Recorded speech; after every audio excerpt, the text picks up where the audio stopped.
Hello everyone, आप सब कैसे हो? आई होप सभी बढ़िया होंगे, अच्छे से होंगे और अपनी तैयारी में बेहतरीन तरीके से जुटे होंगे। आप सबका फिर से एक बार स्वागत है एज फंडा में एक नई वीडियो के साथ। तो मेरे प्यारे बच्चे, मेरे यूपी के प्यारे साथियों, आपकी जो पीवाईक्यू क्वेश्चंस की जो सीरीज चल रही है 2025 की, जिसमें यूपीएसआई 22 नवंबर 2021 शिफ्ट 1, ठीक है, इसमें जितने भी आपको जीके और जीएस के क्वेश्चंस पूछे गए थे उनको जो है एनालिसिस करवाया गया है।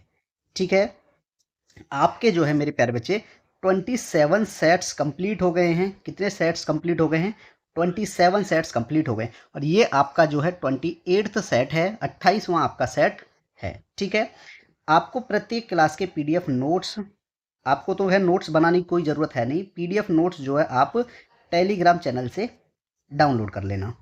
ठीक है, और टेलीग्राम चैनल की जो लिंक होगी, टेलीग्राम चैनल की लिंक होगी वो प्यारे बच्चे या तो कमेंट सेक्शन में होगी, ठीक है, कमेंट सेक्शन में होगी या आपकी डिस्क्रिप्शन में होगी।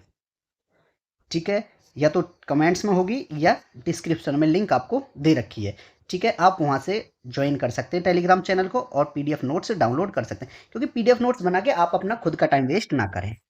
ठीक है, क्लास स्टार्ट कर देते हैं, बने रहिए हमारे साथ अंत तक। आज का पहला प्रश्न है प्यारे बच्चे कि जिस तापमान पर वायु में जल वाष्प संघनित होना शुरू कर देगा उसे क्या कहते हैं? तो मेरे प्यारे बच्चे, अगर कोई तापमान पर वायु में जो जल वाष्प है वो संघनित होना शुरू कर देगा, ठीक है, तो उसको हम क्या कहेंगे मेरे प्यारे बच्चे? उसको कहा जाता है ओसांक, यानी ड्यू पॉइंट। ठीक है, ओसांक क्या कहते हैं उसको? ओसांक या उसको ड्यू पॉइंट कहते हैं। ऑप्शन नंबर आपका सी राइट आंसर होगा। ठीक है प्यारे बच्चे, अब हम बात करते हैं कि फायर पॉइंट क्या होगा, यानी दहनांक। किसकी बात कर रहे हैं अब हम? दहनांक। दहनांक यानी फायर पॉइंट क्या होता है मेरे प्यारे बच्चे? वह सबसे कम, फायर पॉइंट की बात कर रहे हैं ना, वह सबसे कम तापमान है, वह सबसे वह सबसे कम तापमान है, वह सबसे कम तापमान है मेरे प्यारे बच्चे जिस पर कोई पदार्थ जलकर, जिस पर कोई पदार्थ जिस पर कोई पदार्थ जलकर, यानी प्यारे बच्चे अगर कोई पदार्थ जलता है तो वो क्या प्रदान करता है आपको? सतत ज्वाला प्रदान करता है। सतत ज्वाला, सतत ज्वाला प्रदान करता है। उसे क्या कहते हैं हम? उसे दहनांक कहा जाता है या फायर पॉइंट कहते हैं। ठीक है, अगर मैं बात करूं आपसे प्यारे बच्चे बहावांक यानी पोर पॉइंट, बहावांक, बहावांक ये क्या होता है प्यारे बच्चे? मेरे प्यारे बच्चे, यह क्या है कि न्यूनतम तापमान है। ठीक है, क्या है ये? वह न्यूनतम तापमान है, वह न्यूनतम तापमान है, न्यूनतम तापमान है जिस पर कोई तरल पदार्थ, जिस पर कोई जिस पर कोई जिस पर कोई तरल पदार्थ बहना बंद कर देता है, बहना बंद कर देता है, बंद कर देता है, उसे क्या कहा जाता है प्यारे बच्चे? बहावांक कहते हैं। यानी एक ऐसा तापमान है जिस पर कोई भी तरल पदार्थ जो होगा प्यारे बच्चे वो बहना बंद कर देगा, स्थिर हो जाएगा, उसको हम क्या कहेंगे? ये आपका बहावांक है। ठीक है, नेक्स्ट है प्यारे बच्चे आपका रफुरांक। क्या है? रफुरांक यानी फ्लैश पॉइंट। रफुरांक, रफुरांक क्या होता है मेरे प्यारे बच्चे? ये सबसे कम तापमान होता है, वह सबसे कम तापमान है, यह वह सबसे सबसे कम तापमान है, वह सबसे कम तापमान है प्यारे बच्चे जिस पर किसी पदार्थ के, जिस पर जिस पर किसी पदार्थ के जिस पर किसी पदार्थ के, ठीक है, जिस पर किसी पदार्थ के वाष्प से वाष्प से एक श्रनिक ज्वाला उठती है, श्रनिक ज्वाला, श्रनिक ज्वाला उठती है। ठीक है, और क्या होता है उठने के बाद प्यारे बच्चे? लेकिन वह तुरंत बुझ जाती है, उठती है लेकिन वह तुरंत बुझ जाती है। क्या होता है वो? तुरंत बुझ जाती है। ठीक है, क्या हो जाती है? वो तुरंत बुझ जाती है। उसे क्या कहते हैं हम? उसे हम रफुरांक कहते हैं। ठीक है, इन तीनों को जो है आप केयरफुली रीड कीजिएगा, क्योंकि पेपर में जो है आपके ये पूछा तो हो सकता है अगली बार इनमें से या दहनांक या भावांक रफुरांक इनमें से कुछ पूछा जा सकता है। ठीक है, आपका ऑप्शन नंबर प्यारे बच्चे सी राइट आंसर है। ठीक है, क्लियर हो गया? चलिए नेक्स्ट क्वेश्चन है मेरे प्यारे बच्चे आपका। क्वेश्चन कहता है कि पंचायत में महिलाओं अनुसूचित जातियों और अनुसूचित जनजातियों के लिए आरक्षित सीटों का प्रावधान कौन से संवैधानिक संशोधन अधिनियम द्वारा किया गया था? अगर मैं प्यारे बच्चे बात करूं आपसे 73वां संविधान संशोधन, कौन सा? 73वां संविधान, 73वां संविधान संशोधन, 73वां संविधान संशोधन कब हुआ था? ये 73वां संविधान संशोधन 1992 में, ठीक है। 73वां संविधान संशोधन 1992 में हुआ था। अब इस संशोधन में मेरे प्यारे बच्चे, इसके द्वारा संविधान में, इसके द्वारा, ठीक है, संविधान में भाग 9, इसके द्वारा संविधान में कौन सा भाग जोड़ा गया था प्यारे बच्चे? भाग 9, ठीक है, तथा अनुच्छेद 243 से और 243 का, इन दोनों अनुच्छेदों, ठीक है, 243 जोड़ा गया, एक 243 का से 243 यहां बोलते ना इसको, यहां तक इनको जो है जोड़ा गया, तक अनुसूची 11 तक, अनुसूची 11 को जोड़कर, 11 को, अनुसूची 11 को जोड़कर, ठीक है प्यारे बच्चे, इन्होंने क्या किया? संपूर्ण भारत में पंचायती, संपूर्ण भारत में, संपूर्ण भारत में पंचायती, ठीक है, भारत में, संपूर्ण भारत में पंचायती राज की स्थापना, पंचायती राज की, पंचायती राज की स्थापना का प्रावधान किया गया, स्थापना का प्रावधान किया गया, ठीक है, ठीक है। इसमें मेरे प्यारे बच्चे, मैं किसकी बात कर रहा हूं? 73वां संविधान संशोधन की बात कर रहा हूं कि इसके द्वारा जो प्यारे बच्चे संविधान में भाग 9 जोड़ा गया तथा उसमें एक अनुच्छेद 243 और 243 का से यहां तक अनुसूची 11 को जोड़कर संपूर्ण भारत में पंचायती राज की स्थापना का प्रावधान प्यारे बच्चे किया गया, ठीक है। अब मैं बात करूं आपसे 11वीं जो अनुसूची है उसमें मेरे प्यारे बच्चे कितने वो हैं विषय हैं? 29 विषय सम्मिलित किए गए थे, ठीक है। कितने? 29 विषय सम्मिलित किए गए थे। इसमें पंचायतों का गठन भी है, ठीक है, पंचायतों के लिए निर्वाचन भी है। इसमें क्या क्या है? पंचायतों के लिए गठन, निर्वाचन, ठीक है। तो आप देखोगे ऑप्शन नंबर आपका प्यारे बच्चे बी राइट आंसर होगा, ठीक है। अगर मैं बात करूं आपसे कौन सा संविधान संशोधन ले लेते हैं इसमें से, अगर मैं आपसे कहूं कि प्यारे बच्चे 81वां संविधान संशोधन, इसमें जो है 81वां संविधान संशोधन बात करेंगे हम, 81वां 81वां संविधान 81वां संविधान संशोधन 81वां संविधान संशोधन कब हुआ था प्यारे बच्चे? ये हुआ था आपका 2000 में। 81वां संविधान संशोधन कब किया गया था? 2000 में, ठीक है। क्या जोड़ा गया था मेरे प्यारे बच्चे इसमें? अगर मैं इसकी बात करूं, इसमें प्यारे बच्चे अनुच्छेद, इसके लिए अनुच्छेद 16 में, इसके लिए क्या किया गया प्यारे बच्चे? इसके लिए अनुच्छेद 16 में खंड 4 का, 16 में खंड 4 का के बाद, का के बाद, ठीक है, एक नया खंड, एक एक नया खंड क्या जोड़ा गया था प्यारे बच्चे? 4 खा, सॉरी यहां लिखेंगे खंड 4 खा, ठीक है, जोड़ा गया। किसमें जोड़ा गया था? ये आपका 81वें संविधान संशोधन 2000 में, ठीक है प्यारे बच्चे, क्लियर है। और इसमें क्या हुआ था प्यारे बच्चे? एक वर्ष में भरी जाने वाली बकाया रिक्तियों को एक पृथक वर्ग माना जाएगा, ठीक है। इस प्रकार अब क्या हो जाएगा, मान लीजिए क्या था कि इस संशोधन के द्वारा जो अनुसूचित जातियां थी और अनुसूचित जो जनजातियां और जो अन्य पिछड़े वर्ग है ना, उनके लिए सरकारी नौकरियों में आरक्षण की 50% की सीमा, ठीक है, जो उच्चतम न्यायालय द्वारा निर्धारित की गई थी, उसको जो है समाप्त कर दिया गया था इसमें 81वें संविधान संशोधन में, ठीक है, क्लियर है। चलिए ऑप्शन नंबर आपका प्यारे बच्चे बी राइट आंसर होगा, ठीक है, क्लियर है। चलिए नेक्स्ट क्वेश्चन है आपका। क्वेश्चन कहता है प्यारे बच्चे कि भारतीय संविधान का कौन सा अनुच्छेद राज्य सूची में से किसी मामले के संबंध में कानून बनाने के लिए संसद को अधिकृत करने के लिए राजभाषा को विशेष अधिकार प्रदान करता है? तो कौन सा अनुच्छेद करेगा प्यारे बच्चे? मैं अनुच्छेद 249 की बात करूंगा। इसकी बात करता हूं मैं अनुच्छेद 249, अनुच्छेद अनुच्छेद 249 आपका ऑप्शन नंबर डी दिया गया है। तो प्यारे बच्चे अनुच्छेद 249 क्या कहता है कि राज्य सूची के विषय में, राज्य राज्य सूची के विषय में, राज्य सूची के विषय में या राज्य सूची के विषय के संबंध में, विषय के राज्य सूची के विषय के संबंध में राष्ट्रीय हित में, राष्ट्रीय हित में, राष्ट्रीय हित में विधि बनाने की, विधि बनाने की, विधि बनाने की किसकी शक्ति? विधि बनाने की प्यारे बच्चे संसद की शक्ति, संसद की, संसद की शक्ति, किसमें दी गई है ये आपकी? अनुच्छेद 249 में। ठीक है, यानी प्यारे बच्चे क्या है कि राज्य सूची में किसी मामले के संबंध में कानून बनाने के लिए संसद के अधिकृत करने के लिए राज्यसभा को विशेष अधिकार प्रदान किए गए हैं। किसमें है? यानी कानून विधि बनाने की शक्ति किसके पास है? राज्य सूची के विषय में राष्ट्रीय हित में विधि बनाने की संसद की शक्ति 249 में है। ऑप्शन नंबर आपका डी राइट आंसर होगा। ठीक है प्यारे बच्चे, अगर यही मैं बात करूं आपसे 245 की, किसकी? अनुच्छेद 245। ठीक, ये भाग 11 में है, 249 भी। ठीक है, और भाग 11 आपका संघ और राज्यों के बीच संबंधित है। ठीक है, अनुच्छेद 245, अनुच्छेद 245, अनुच्छेद 245 क्या कहता है प्यारे बच्चे? संसद और राज्यों के विधानमंडलों, संसद और संसद और राज्यों के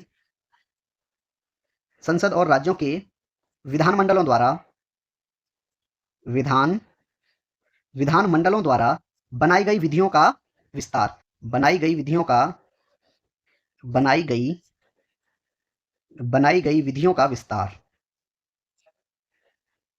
ठीक है, बनाई गई विधियों का विस्तार प्यारे बच्चे 245 में आपको दिया गया है। अगर मैं यही बात करूं आपसे 280 की, अनुच्छेद 280, वित्त आयोग इसमें दिया गया है। अनुच्छेद 280 क्या दिया गया इसमें? वित्त आयोग। अनुच्छेद 280 में क्या दिया गया प्यारे बच्चे? वित्त आयोग इसमें दिया गया है। ठीक है, अनुच्छेद 149 में क्या दिया गया है आपका? अनुच्छेद 149, अनुच्छेद 149 क्या कहता है मेरे प्यारे बच्चे? अनुच्छेद 149 कहता है जो नियंत्रक महालेखा परीक्षक है उसके कर्तव्य और शक्तियां। नियंत्रक महालेखा परीक्षक नियंत्रक महालेखा परीक्षक के कर्तव्य और शक्तियां, ये आपके जो है प्यारे बच्चे अनुच्छेद 149 में दिए गए हैं। ठीक है, अगर मैं बात करूं आपसे, ऑप्शन सारे कंप्लीट हो गए, 150 की बात कर देता हूं मैं। अनुच्छेद 150, अनुच्छेद 150 क्या कहता है मेरे प्यारे बच्चे? कि संघ के और राज्यों के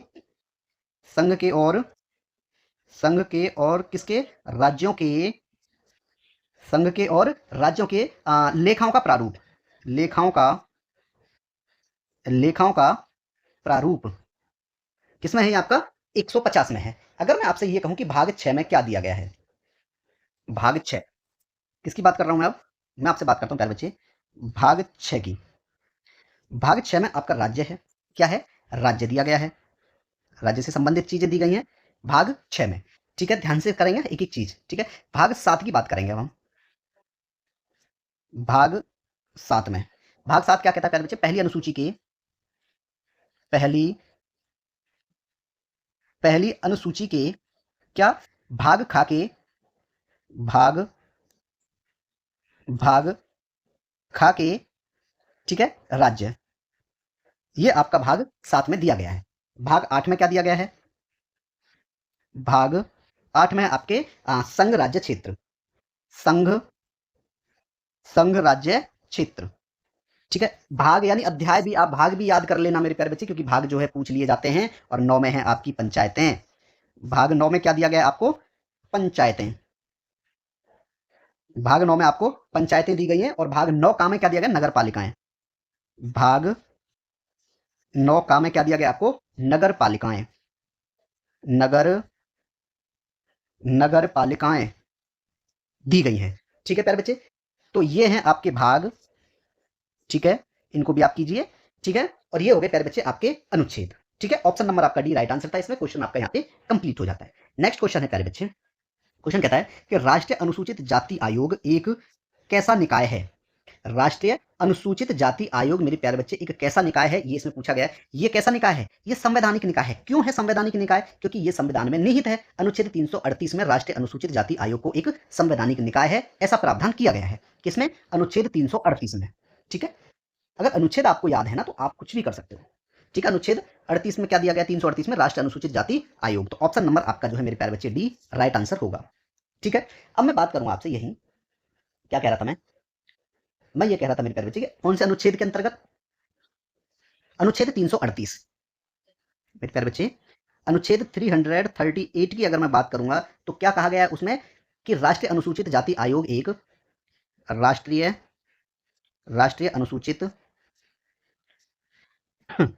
अनुसूचित अनुसूचित, अरे रे, राष्ट्रीय राष्ट्रीय अनुसूचित आयोग, राष्ट्रीय अनुसूचित जाति आयोग। ठीक है, ये आपका जो है किसमें दिया गया है, 338 में दिया गया है। क्या दिया गया है कि राष्ट्रीय अनुसूचित जाति आयोग। और कैसा एक निकाय इसको बताया गया है मेरे प्यारे बच्चे, इसको कैसा एक निकाय बताया गया है, ये एक संवैधानिक निकाय है। कैसा निकाय है, संवैधानिक, ये एक संवैधानिक निकाय है। कैसा निकाय है, ये एक संवैधानिक निकाय है। ये किसमें कहा गया है, 338 अनुच्छेद में कहा गया है। ठीक है, अब मैं बात करूंगा आपसे मेरे प्यारे बच्चे 89वें संविधान संशोधन अधिनियम 2003 में। ठीक है, किसमें, 89वें संविधान संशोधन, 89वां संविधान, 89वां संविधान संशोधन कब किया गया था, 89वां संविधान संशोधन 2003 में। 2003 में मेरे प्यारे बच्चे इसके द्वारा जो एक अनुच्छेद जोड़ा गया था 2003 में, कौन सा अनुच्छेद जोड़ा गया था, अनुच्छेद 338 का जोड़ा गया था। 338 का इसको जोड़ा गया था और राष्ट्रीय अनुसूचित जाति आयोग का प्रावधान किया गया था। ठीक है, का जोड़कर ये अनुच्छेद प्यारे बच्चे 89वां जो संविधान संशोधन कब हुआ था, 2003 में हुआ था, और अनुच्छेद 338 का जोड़ा गया था और इसको जोड़कर प्यारे बच्चे राष्ट्रीय अनुसूचित जनजाति, राष्ट्रीय अनुसूचित, राष्ट्रीय अनुसूचित क्या था, राष्ट्रीय अनुसूचित जनजाति आयोग का, जनजाति आयोग का प्रावधान किया गया था। जनजाति आयोग का प्रावधान किया गया था, प्रावधान किया गया था। कब, 89वें संविधान संशोधन 2003 में। ठीक है, क्लियर है। आयोग में कौन कौन शामिल है मेरे प्यारे बच्चे, किसमें, आयोग में, मैं लिख देता हूं यहां पे मेरे प्यारे बच्चे, आयोग में, इस आयोग में जो है कौन, राष्ट्रीय अनुसूचित जनजाति आयोग में कौन कौन शामिल हैं प्यारे बच्चे, इसमें आपको जो है एक अध्यक्ष मिलेगा। क्या मिलेगा, एक अध्यक्ष होगा। ठीक है, क्या होगा, एक अध्यक्ष होगा, एक उपाध्यक्ष होगा, एक अध्यक्ष, एक उपाध्यक्ष, और सदस्य कितने होंगे, 3 सदस्य होंगे। ठीक है, और तीन सदस्य होते हैं। ठीक है, एक अध्यक्ष, एक उपाध्यक्ष, और मेरे प्यारे बच्चे 3 इसमें सदस्य होते हैं इस आयोग में। ठीक है, राष्ट्रीय अनुसूचित जाति आयोग में। ठीक है, जिनकी नियुक्ति कौन करता है प्यारे बच्चे, इन आयोग में इन सदस्यों की, इन सबकी नियुक्ति कौन करेगा, इनकी नियुक्ति कौन करता है, इनकी नियुक्ति जो है मेरे प्यारे बच्चे राष्ट्रपति द्वारा की जाती है। इनकी नियुक्ति राष्ट्रपति द्वारा की जाती है, ये आप याद रखेंगे। ठीक है, ठीक है मेरे प्यारे बच्चे, कि 338 में क्या था आपका, अनुसूचित जाति आयोग, और लेकिन 338 क्या जोड़ा गया था, कि राष्ट्रीय अनुसूचित जनजाति आयोग। ठीक है, 338 में क्या था, अनुसूचित जाति आयोग, और इसमें क्या था, अनुसूचित जनजाति आयोग। ठीक है प्यारे बच्चे, ये आपको याद रखना है। अगर मैं बात करूं तो ये किस भाग में है, भाग किसकी बात कर रहा हूं प्यारे बच्चे, ये जो है आपका 338 और 338 का 330 से 342 किसमें है, ये भाग 16 में है। मैं बात करूंगा आपसे भाग 16 में क्या दिया गया है मेरे प्यारे बच्चे, कुछ वर्गों के संबंध में, कुछ वर्गों के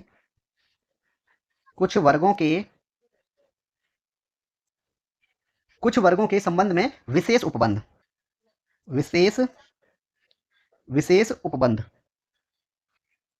ठीक है, अब इसमें अनुच्छेद की बात करेंगे तो प्यारे बच्चे अनुच्छेद जो है इसमें कहां से कहां तक दिए हैं, 330 से 342, अनुच्छेद 330 से 342 तक। ठीक है, ये आपका भाग 16 में दिया गया है। ठीक है, भाग 15 में क्या है, निर्वाचन है। भाग 15 में क्या दिया गया आपको, निर्वाचन। भाग 15 में है प्यारे बच्चे निर्वाचन। ठीक है, अनुच्छेद की बात करेंगे तो आपका 324 से अनुच्छेद 324 से 329 का तक इसमें दिए गए हैं, 329 का तक। भाग अगर मैं बात करूं आपसे 17 की, उसमें आपकी राजभाषा दी गई है, भाग राजभाषा। ठीक है, क्या दिए गए उसमें, राजभाषा है। और अनुच्छेद की बात करें 343 से 351, अनुच्छेद 343 से 351 तक इसमें आपको भाग 17 में दिए गए हैं। ठीक है, 18 में आपात उपबंध है। भाग 18 में क्या दिया गया है, आपात उपबंध। आपात उपबंध है। अनुच्छेदों की बात करेंगे तो प्यारे बच्चे 352 से अनुच्छेद 352 से 360 तक। ठीक है, ये आपके भाग भी मैं साथ के साथ आपको बताता चल रहा हूं, क्योंकि भाग भी आपके पेपर में आए हुए हैं, पिछली क्लासेस में आपने देखा होगा। ठीक है, क्लियर है प्यारे बच्चे? ये आपका अनुच्छेद 338 था, ठीक है, और ये आपका जो है कौन सा था, 338 का था, जब आपका 89वें संविधान संशोधन 2003 में जोड़ा गया था, ठीक है। ऑप्शन नंबर आपका प्यारे बच्चे डी राइट आंसर है, ठीक है। कैसा निकाय है ये? एक संवैधानिक निकाय है, ठीक है। नेक्स्ट क्वेश्चन है मेरे प्यारे बच्चे आपका। क्वेश्चन कहता है, भारत में पहली बार किस भारतीय भाषा को शास्त्रीय भाषा का दर्जा दिया गया था? तो मेरे प्यारे बच्चे, वर्तमान में मैं बात करूं, भारत में पहली बार की अगर बात करेंगे, सबसे पहले हम बात करते हैं प्यारे बच्चे, हमारे वर्तमान में जो भारत में 6 भाषाओं को शास्त्रीय भाषा का दर्जा प्राप्त है, ठीक है। कितनी भाषाओं को? देखो, 6 भाषाओं को, 6 भाषाओं को, 6 भाषाओं को राष्ट्रीय दर्जा, कौन सा? शास्त्रीय दर्जा, राष्ट्रीय शास्त्रीय दर्जा, शास्त्रीय भाषा का दर्जा दिया गया है। 6 भाषाओं को राष्ट्रीय भाषा का दर्जा दिया गया है, ठीक है। ये आप सबसे पहले तो यही चीज आपको याद होनी चाहिए, भाषा से मतलब नहीं कि कितनी भाषाओं को दिया गया है, ये भी तो आपको पूछा जा सकता है। अब वो कौन कौन सी 6 भाषाएं हैं? देखो मेरे प्यारे बच्चे, मैं सबसे पहले बात करूंगा आपको कि सर्वप्रथम मेरे प्यारे बच्चे कौन सी भाषा थी? तमिल। सर्वप्रथम की बात करेंगे, कौन सी भाषा जोड़ी गई थी प्यारे बच्चे? तमिल। कब जोड़ी गई थी? सर्वप्रथम तमिल भाषा को प्यारे बच्चे 2004 में शास्त्रीय भाषा का दर्जा प्रदान किया गया था। तमिल भाषा को कब? 2004 में। कब प्यारे बच्चे? 2004 में। दूसरी बात करें, दूसरी कौन सी भाषा जोड़ी गई थी इसमें? दूसरी थी आपकी संस्कृत, जो 2005 में जोड़ी गई थी। संस्कृत कब जोड़ी गई थी प्यारे बच्चे? 2005 में, ठीक है। अगर मैं तीसरी भाषा की बात करूं तो आपकी थी प्यारे बच्चे कन्नड़। तीसरी कौन सी थी? कन्नड़ भाषा थी, जो आपकी कब जोड़ी गई थी? ये जोड़ी गई थी आपकी 2008 में, ठीक है। 2008 में 3 हो गई। और 2008 में एक तेलुगु भाषा भी जोड़ी गई थी। कौन सी भाषा? तेलुगु। 4th नंबर पे तेलुगु। कब? 2013 में, ठीक है। तेलुगु भी 2008 में। 2013 में तो जो है मलयालम जोड़ी गई थी। अब 5th कौन सी थी प्यारे बच्चे? मलयालम। मलयालम ये कब जोड़ी गई थी? 2013 में। 2013 में। और 6वीं भाषा थी मेरे प्यारे बच्चे आपकी, क्या नाम था उसका? उड़ीसा, सॉरी, ओडिया, ओडिशा की ना, ओडिया। ओडिया भाषा जोड़ी गई थी आपकी प्यारे बच्चे 2014 में। कब? 2014 में जो है ये शास्त्रीय भाषा का दर्जा इन सबको दिया गया था। लेकिन सबसे पहले किसको दिया गया था? तमिल को। तो मेरे प्यारे बच्चे, ऑप्शन नंबर आपका इसमें तमिल कौन सा है? बी आपका राइट आंसर होगा, ठीक है। क्लियर है प्यारे बच्चे? Option number A, sorry, B आपका राइट आंसर है, ठीक है। मैं बात करूं आपसे मेरे प्यारे बच्चे, ये संविधान में कितनी भाषाओं को मान्यता प्राप्त दी गई है प्यारे बच्चे? 8वीं अनुसूची में है। किसमें है? मैं बात करूं आपसे अब 8वीं अनुसूची की। 8वीं 8वीं अनुसूची की बात करेंगे मेरे प्यारे बच्चे। 8वीं अनुसूची में आपकी क्या दी गई है प्यारे बच्चे? 22 भाषाएं हैं। 8वीं सूची में, अनुसूची में कितनी भाषाएं हैं? आपकी 22 भाषाएं हैं, ठीक है मेरे प्यारे बच्चे। ये बात याद रखेंगे, आपकी जो है कितनी भाषाएं हैं? 22 भाषाएं जो 8वीं अनुसूची में आपको दी गई हैं, ठीक है। क्लियर है? अब वो 22 कौन कौन सी हैं वो मैं यहां पे लिख देता हूं, ठीक है। सबसे पहले आपको प्यारे बच्चे असमिया भाषा, कौन सी है? असमिया। उसके बाद में है बांग्ला, बांग्ला, बोडो, बांग्ला, बोडो, डोगरी, कौन सी भाषा है? डोगरी, गुजराती, डोगरी, गुजराती, हिंदी, कन्नड़, हिंदी, कन्नड़, कश्मीरी, कौन सी हो जाएगी? कश्मीरी। और कोंकणी, कोंकणी, मैथिली, कोंकणी, मैथिली। और प्यारे बच्चे मलयालम, मलयालम, ठीक है।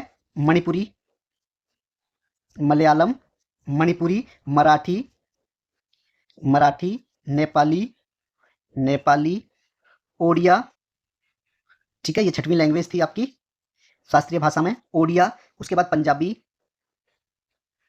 पंजाबी, संस्कृत, क्या हो जाएगा? संस्कृत, संथाली,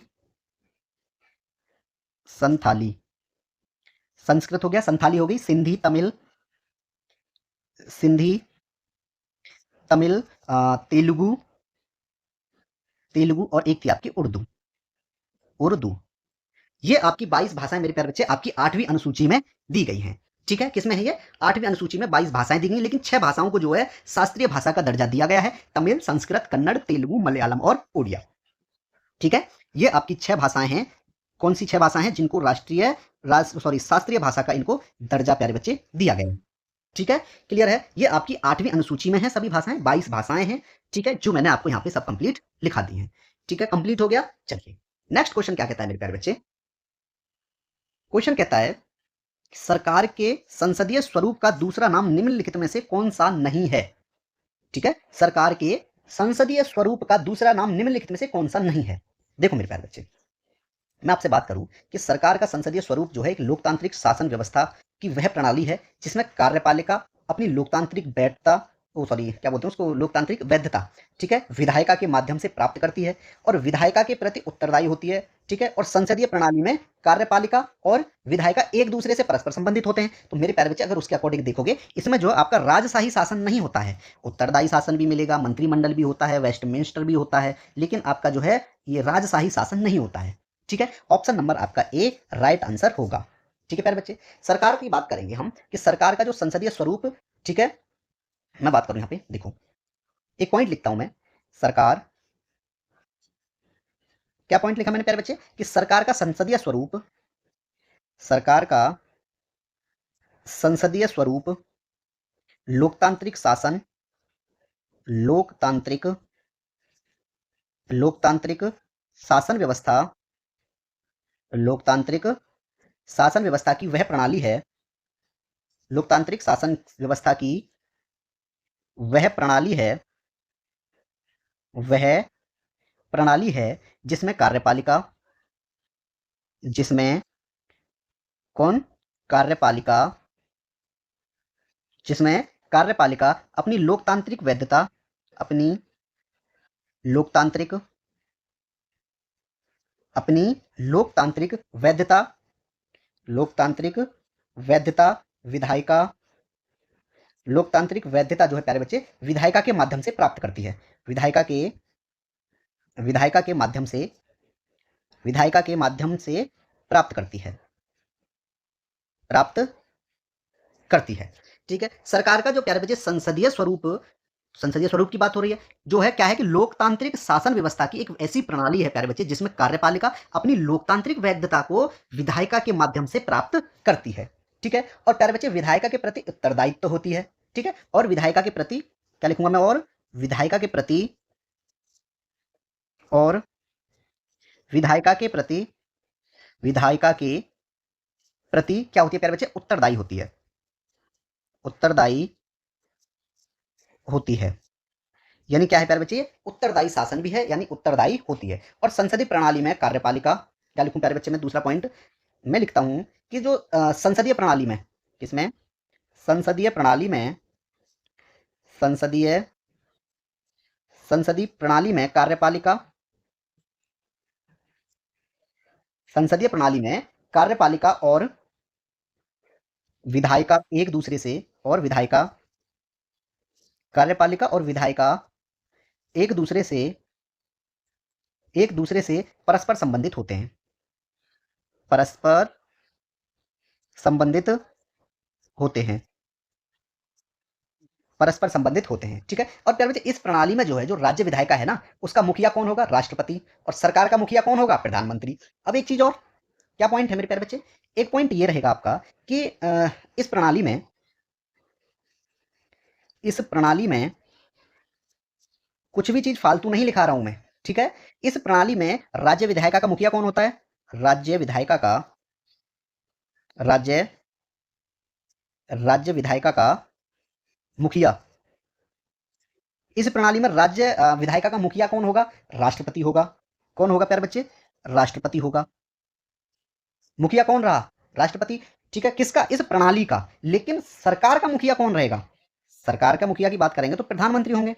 और सरकार का मुखिया कौन होगा, सरकार का मुखिया कौन होगा प्यारे बच्चे, इसमें इसमें जो है सरकार का मुखिया होगा आपका प्रधानमंत्री, प्रधानमंत्री।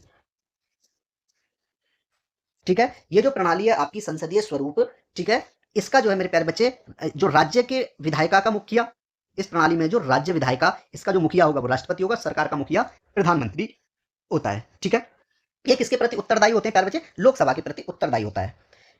किसके प्रति उत्तरदायी होता है, लोकसभा के प्रति उत्तरदायी होता है, लोकसभा के प्रति लोकसभा के प्रति उत्तरदायी होता है। लोकसभा के प्रति उत्तरदायी होता है। ठीक है। संसदीय व्यवस्था में प्यारे बच्चे राष्ट्रपति जो है नाम मात्र की कार्यपालिका है। संसदीय व्यवस्था में जो है राष्ट्रपति नाम मात्र की कार्यपालिका है और प्रधानमंत्री और उसके मंत्रिमंडल वास्तविक कार्यपालिका है। ठीक है, ये बात आप याद रखेंगे। ऑप्शन नंबर आपका मेरे प्यारे बच्चे ए राइट आंसर है।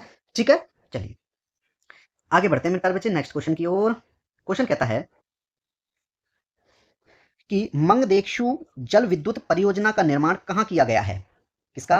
मंगदेक्षु जल विद्युत परियोजना। तो मेरे प्यारे बच्चे इसका जो निर्माण किया गया है वो आपका भूटान में किया गया है। कहां पे किया गया है? भूटान में। भूटान। कौन सी परियोजना है ये? मंगदेक्षु।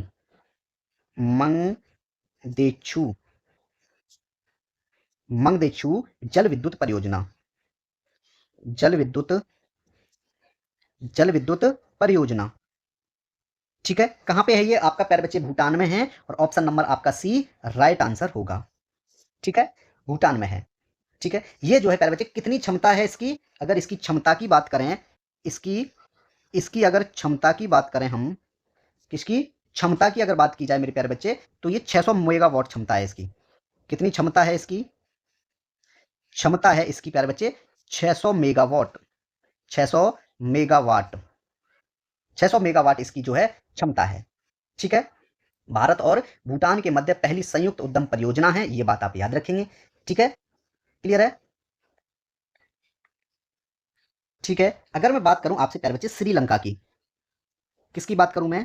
श्रीलंका में कौन सी परियोजना है मेरे प्यारे बच्चे? आप कहोगे सर वहां पे तो जो है सामपुर सौर ऊर्जा परियोजना। कौन सी है?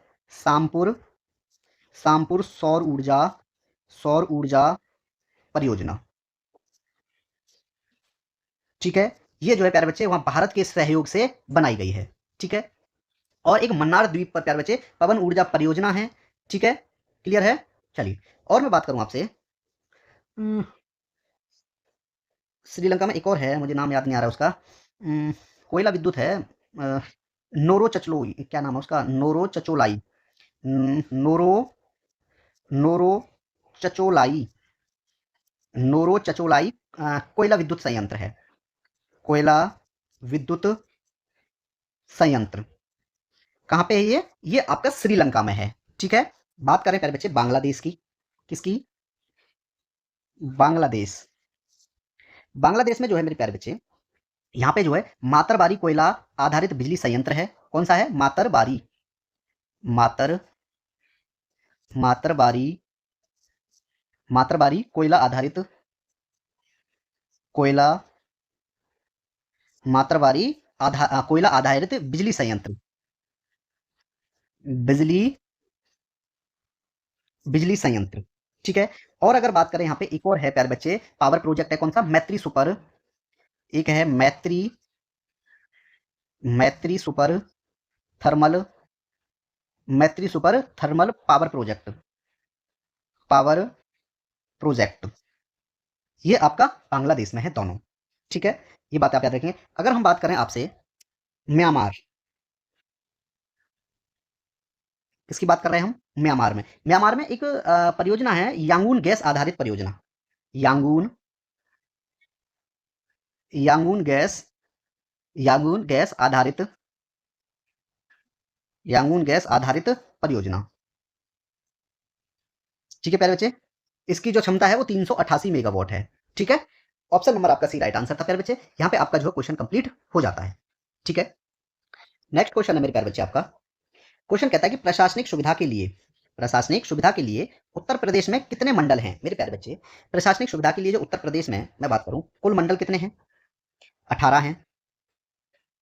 कुल मंडलों की बात करता हूं मैं। कुल मंडल कितने हैं प्यारे बच्चे? 18 हैं। ठीक है, और बात करें कुल जिले कितने हैं? 75 हैं।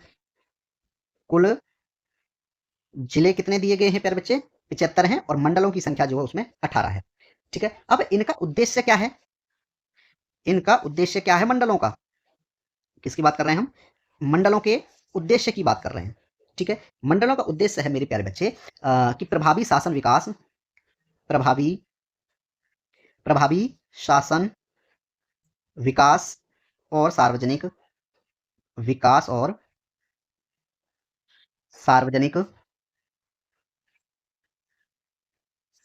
विकास और सार्वजनिक सेवाओं के प्रबंध,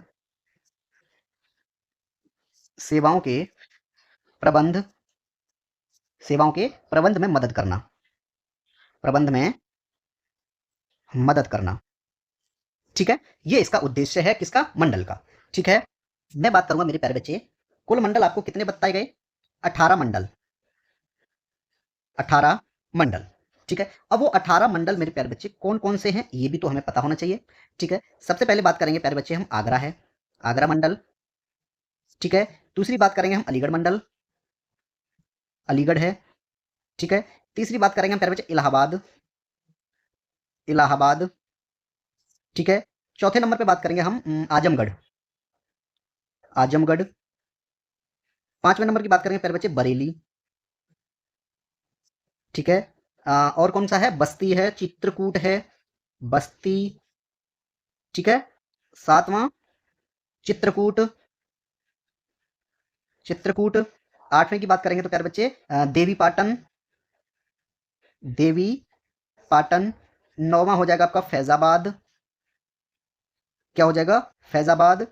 और 10 की बात करेंगे तो प्यारे बच्चे गोरखपुर, गोरखपुर। 11वां होगा आपका झांसी, झांसी। ठीक है, 12वां हो जाएगा आपका कानपुर।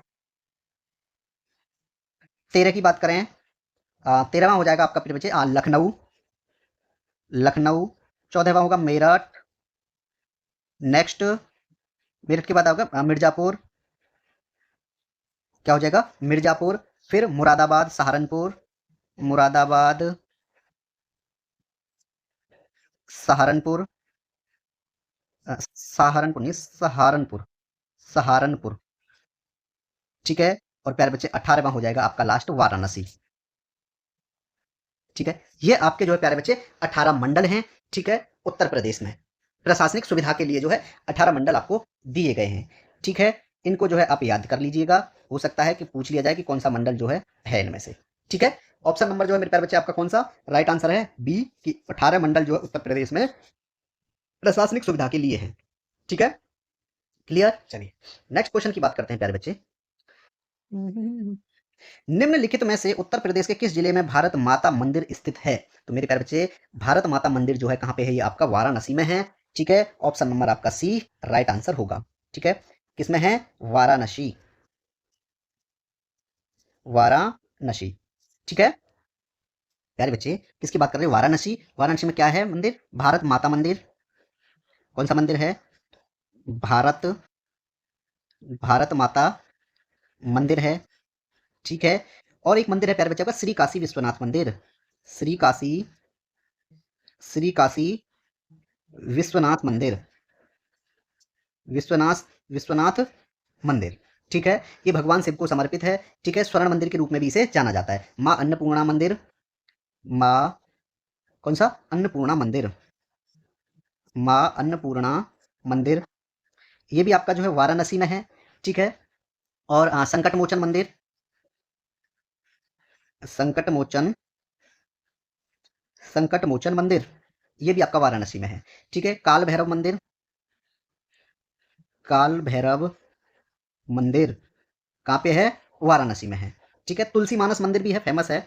तुलसी मानस मंदिर, ये भी लिखवा देता हूं, तुलसी मानस, तुलसी मानस मंदिर।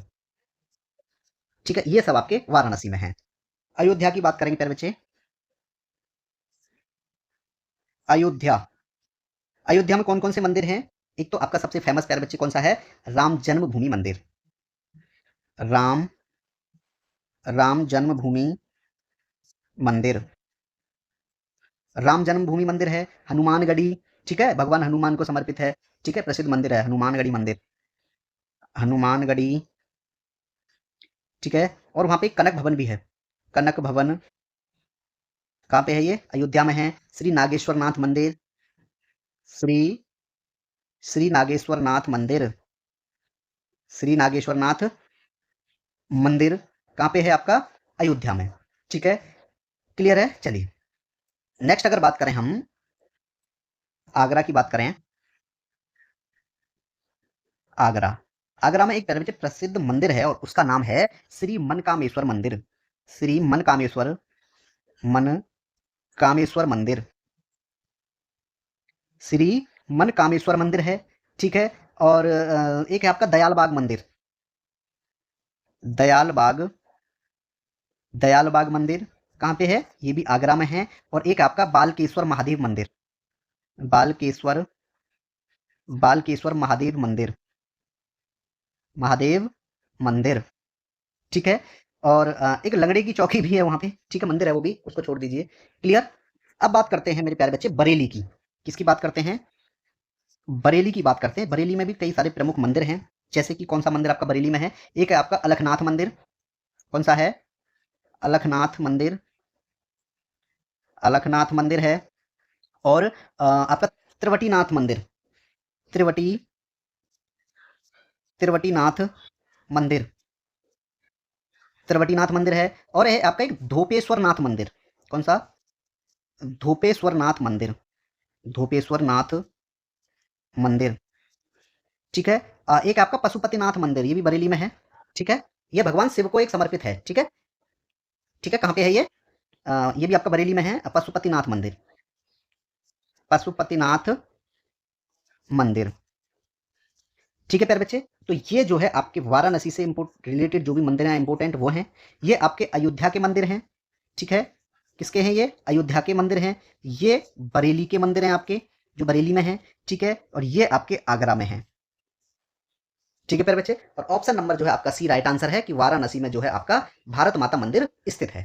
क्लियर हो गया, यहाँ पे क्वेश्चन आपका कंप्लीट हो जाता है। नेक्स्ट क्वेश्चन है मेरे प्यारे बच्चे आपका, क्वेश्चन क्या कहता है कि भारत के संविधान का अनुच्छेद 324 किससे संबंधित है। कौन सा अनुच्छेद है, 324 अनुच्छेद जो है प्यारे बच्चे किससे संबंधित है, ये आपसे पूछा गया है। मैं बात करूं 324 की, मैं सबसे पहले बात करूंगा आपकी भाग 15 की। भारतीय संविधान, भारतीय संविधान, भारतीय संविधान में कौन सा भाग प्यारे बच्चे, मैं बात करूंगा आपसे भाग 15 की। भाग 15 जो है मेरे प्यारे बच्चे किससे संबंधित है आपका, ये है आपका निर्वाचन से संबंधित, लिखवाया है अभी पिछले क्वेश्चनों में, निर्वाचन से संबंधित है। और इसमें अगर अनुच्छेदों की बात की जाएगी, किसकी बात की जाएगी, इसमें अनुच्छेदों की बात की जाएगी प्यारे बच्चे 324 से, 324 से अनुच्छेद 329, शायद उसमें का भी शामिल है, 324 से 329 का तक इसमें जो है भारतीय संविधान के भाग 15 में निर्वाचन है। और उसमें अनुच्छेद 324 से 329 का तक दिए गए हैं। अब इसमें आपको पूछा है क्या गया है कि 324 किससे संबंधित है, ठीक है।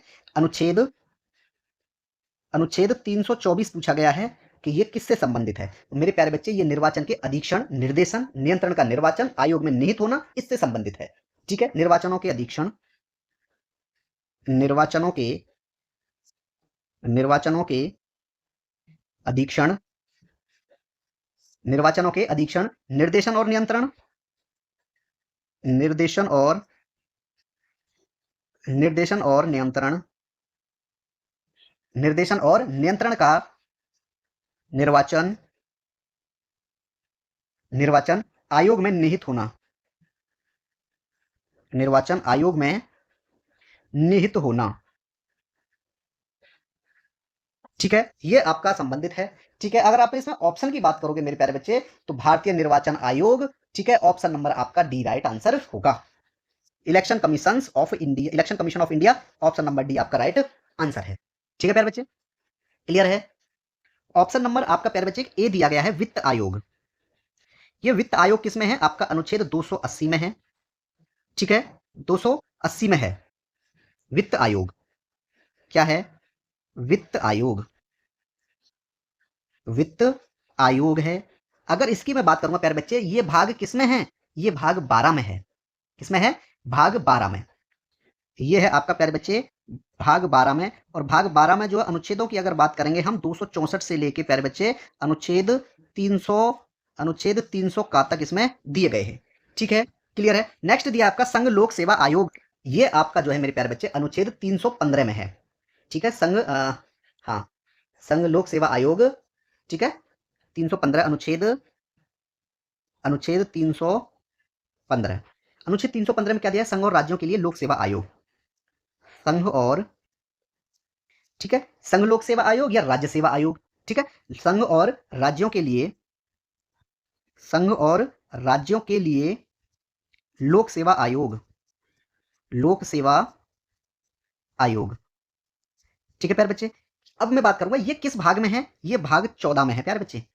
किसमें है ये है आपका भाग 14। और भाग 14 किससे संबंधित है, आपका संघ और राज्यों के अधीन सेवाएं। और अनुच्छेद की बात करेंगे प्यारे बच्चे, तो इसमें है आपके अनुच्छेद 308 से 323, अनुच्छेद 308 से अनुच्छेद 323। ठीक है, ये आपके इसमें दिए गए हैं। ठीक है, नेक्स्ट है मेरे प्यारे बच्चे आपका कि भारत के नियंत्रक और महालेखा परीक्षक, ये आपके अनुच्छेद 148 में दिए गए हैं। अनुच्छेद 148 में क्या दिया गया है, 148 में भारत का नियंत्रक, भारत का भारत का नियंत्रक भारत का नियंत्रक महालेखा परीक्षक, महालेखा परीक्षक। ठीक है, अगर मैं बात करूं आपसे ये किस उसमें है प्यारे बच्चे, किस भाग में है, तो ये बैठेगा आपका भाग 5 में। ठीक है, भाग 5 में है, 148 भाग 5 में है, भाग भाग 5 में है। ठीक है, और अध्याय भी कौन सा है, भाग 5 का अध्याय, भाग 5 का भी अध्याय 5 है, अध्याय 5। ठीक है, तो ऑप्शन नंबर जो है मेरे प्यारे बच्चे आपका डी राइट आंसर है। ठीक है, क्लियर हुआ। चलिए नेक्स्ट क्वेश्चन है मेरे प्यारे बच्चे आपका, क्वेश्चन कहता है कि संसाधनों का उपयोग करने की आवश्यकता और उन्हें भविष्य के लिए संरक्षित करना, इन दोनों को संतुलित करने को क्या कहा जाता है। तो मेरे प्यारे बच्चे इसको सतत विकास कहते हैं। क्या कहते हैं, सतत विकास। ऑप्शन नंबर आपका बी राइट आंसर है। ठीक है, यानी मेरे प्यारे बच्चे संसाधनों का उपयोग करने की आवश्यकता और उन्हें भविष्य के लिए संरक्षित करना, इन दोनों के संतुलन को क्या कहा जाता है, सतत विकास कहते हैं। ठीक है, अगर मैं बात करूं आपसे, आपका एक ऑप्शन दिया आपका संभावित संसाधन विकास, संभावित क्या दिया गया आपका, संभावित संभावित संसाधन विकास, संसाधन विकास। ठीक है, ये संभावित संसाधन विकास किसे कहा जाता है मेरे प्यारे बच्चे, यह उन साधनों में, उन साधनों के विकास से संबंधित है जो अभी तक उपयोग नहीं किए गए हैं। ठीक है, क्या लिखूंगा मैं, यह उन संसाधनों के, यह उन संसाधनों के, यह उन संसाधनों के विकास से संबंधित है, संसाधनों के विकास से संबंधित है जो अभी तक उपयोग नहीं किए गए, जो अभी तक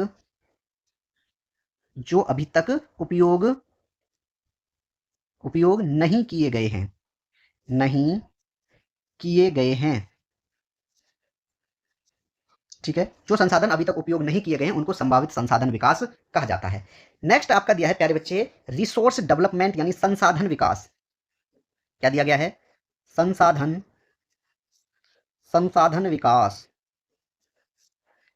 चलिए इस संसाधन विकास को भी समझ लेते हैं प्यारे बच्चे। यह उपलब्ध संसाधनों के उपयोग और विकास की प्रक्रिया का संदर्भित करता है। यह उपलब्ध संसाधनों के, यह उपलब्ध संसाधनों के, यह उपलब्ध संसाधनों के उपयोग और विकास, उपयोग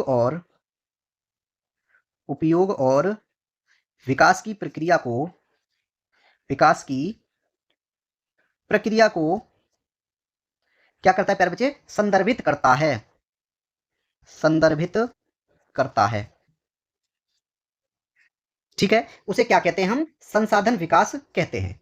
ठीक है, संसाधन संरक्षण, संसाधन संसाधन संरक्षण। अब संसाधन संरक्षण किसे कहा जाएगा प्यारे बच्चे, इसको भी समझ लेते हैं, इसी को क्यों छोड़ना है। चलिए मेरे प्यारे बच्चे संसाधन संरक्षण इसका क्या अर्थ है, इसका अर्थ है, लिखता हूं पूरा, कुछ छोड़ना नहीं है, इसका अर्थ है,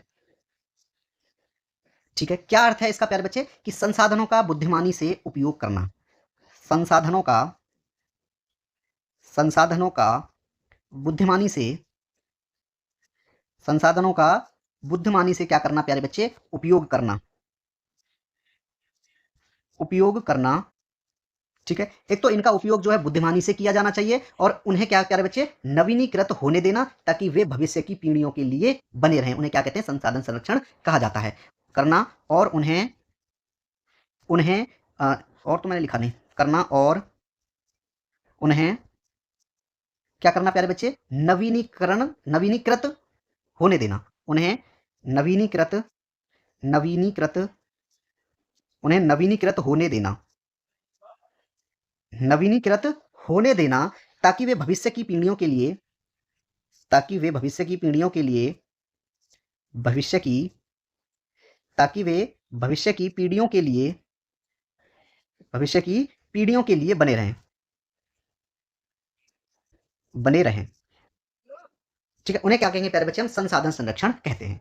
ठीक है, यहाँ पे आपका option number B right answer है। तीनों ऑप्शंस भी आपके जो है मेरे प्यारे बच्चे कंप्लीट हो गए हैं। ठीक है, नेक्स्ट क्वेश्चन है आपका। क्वेश्चन कहता है कि भारत के जनसंख्या इतिहास में 1901 से 1921 की अवधि को किसके रूप में जाना जाता है? तो मेरे प्यारे बच्चे, जो 1901 और 1921 के बीच की जो अवधि थी, उसे किसके रूप में जाना जाता है? उसको गतिहीन चरण के रूप में जाना जाता है। ऑप्शन नंबर आपका डी राइट आंसर है। ठीक है, अब बात आती है कि इसको गतिहीन चरण क्यों कहा जाता है।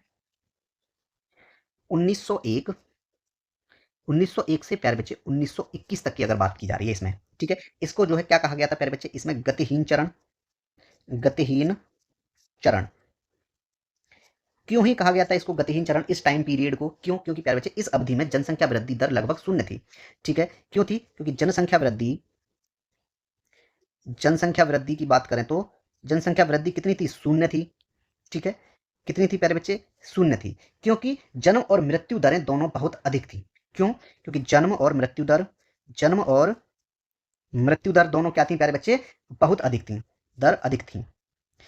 ठीक है, ये बात याद रखेंगे, क्योंकि जनसंख्या वृद्धि शून्य थी और जन्म और मृत्यु दर थी वो अधिक थी, इसीलिए इसको गतिहीन चरण कहा गया था 1901 से 1921 के बीच में। इसका एक कारण था मेरे प्यारे बच्चे, क्या कारण था? कि इन्फ्लुएंजा महामारी जैसी अकाल और महामारियों के कारण जो मृत्यु दरों में भारी वृद्धि हुई। ठीक है, किसके कारण? इन्फ्लुएंजा इन्फ्लुएंजा इन्फ्लुएंजा ठीक है, इन्फ्लुएंजा महामारी के कारण, इन्फ्लुएंजा महामारी के कारण। ठीक है प्यारे बच्चे, तो इसमें क्या हुआ था कि मृत्यु दर बढ़ने लगी थी, जन्म दर कम हो गई, तो इसीलिए इसको गतिहीन चरण कहा गया 1901 से 1921 के बीच के टाइम पीरियड को। ठीक है, चलिए आगे बात करते हैं मेरे प्यारे बच्चे। नेक्स्ट क्वेश्चन है आपका। क्वेश्चन कहता है प्यारे बच्चे, निम्नलिखित में से कौन सा यौन संक्रमण है? मैं बात करूं प्यारे बच्चे उपदंश की। किसकी? उपदंश के बारे में अगर मैं बात करता हूं मेरे प्यारे बच्चे, कौन? उपदंश। ये कैसा एक प्रकार का क्या है प्यारे बच्चे? ये बैक्टीरिया के कारण होता है। ठीक है, बैक्टीरिया कौन सा होता है? ट्रेपोनिया। किस बैक्टीरिया के कारण? ट्रेपोनिया। ट्रेपोनिया पूरा नाम क्या है? ट्रेपोनिया पैलिडम। ट्रेपोनिया पैलिडम क्या है? ये एक बैक्टीरिया है। क्या है? एक बैक्टीरिया है। इसके कारण जो है प्यारे बच्चे उपदंश यानी एक रोग होता है इसके कारण। ठीक है, किसके कारण होता है? ये यौन संक्रमण के कारण फैलता है। तो ऑप्शन नंबर आपका डी राइट आंसर है। और किस बैक्टीरिया के कारण फैलता है? ट्रेपोनिया पैलिडम के कारण होता है। ठीक है, ये जो है प्यारे बच्चे यौन संपर्क से होता है। किससे होता है ये जो है किससे होता है प्यारे बच्चे? यौन संपर्क से, संक्रमण से, यौन संक्रमण द्वारा, यौन संक्रमण द्वारा। ठीक है, अगर बात करें हम प्यारे बच्चे किसकी? टाइफाइड की, जिसको हम क्या बोलते हैं? आंत्र ज्वर। आंत्र आंत्र ज्वर। ठीक है, ये किसके कारण होता है प्यारे बच्चे? ये होता है टाइफाइड सल्मोनेला टाइफी के कारण। ठीक है, टाइफाइड जो है किसके कारण होता है? Salmonella typhi. टाइफाइड किसके कारण होगा प्यारे बच्चे? सल्मोनेला टाइफी के कारण होता है। सल्मोनेला क्या है? ये एक प्यारे बच्चे बैक्टीरिया है, Salmonella typhi. Salmonella typhi bacteria के कारण होता है। सल्मोनेला टाइफी बैक्टीरिया के कारण, ठीक है, कारण होता है। ठीक है, जो संक्रमित व्यक्ति से मिला मल और मूत्र से फैलता है। ठीक है, दूषित भोजन या पानी के माध्यम से दूसरों में जो है बैक्टीरिया के कारण जो ये फैलता है। ठीक है, क्लियर क्लियर हो गया। चलिए अब बात करते हैं प्यारे बच्चे कोलेरा यानी हैजा की बात करते हैं। किसकी?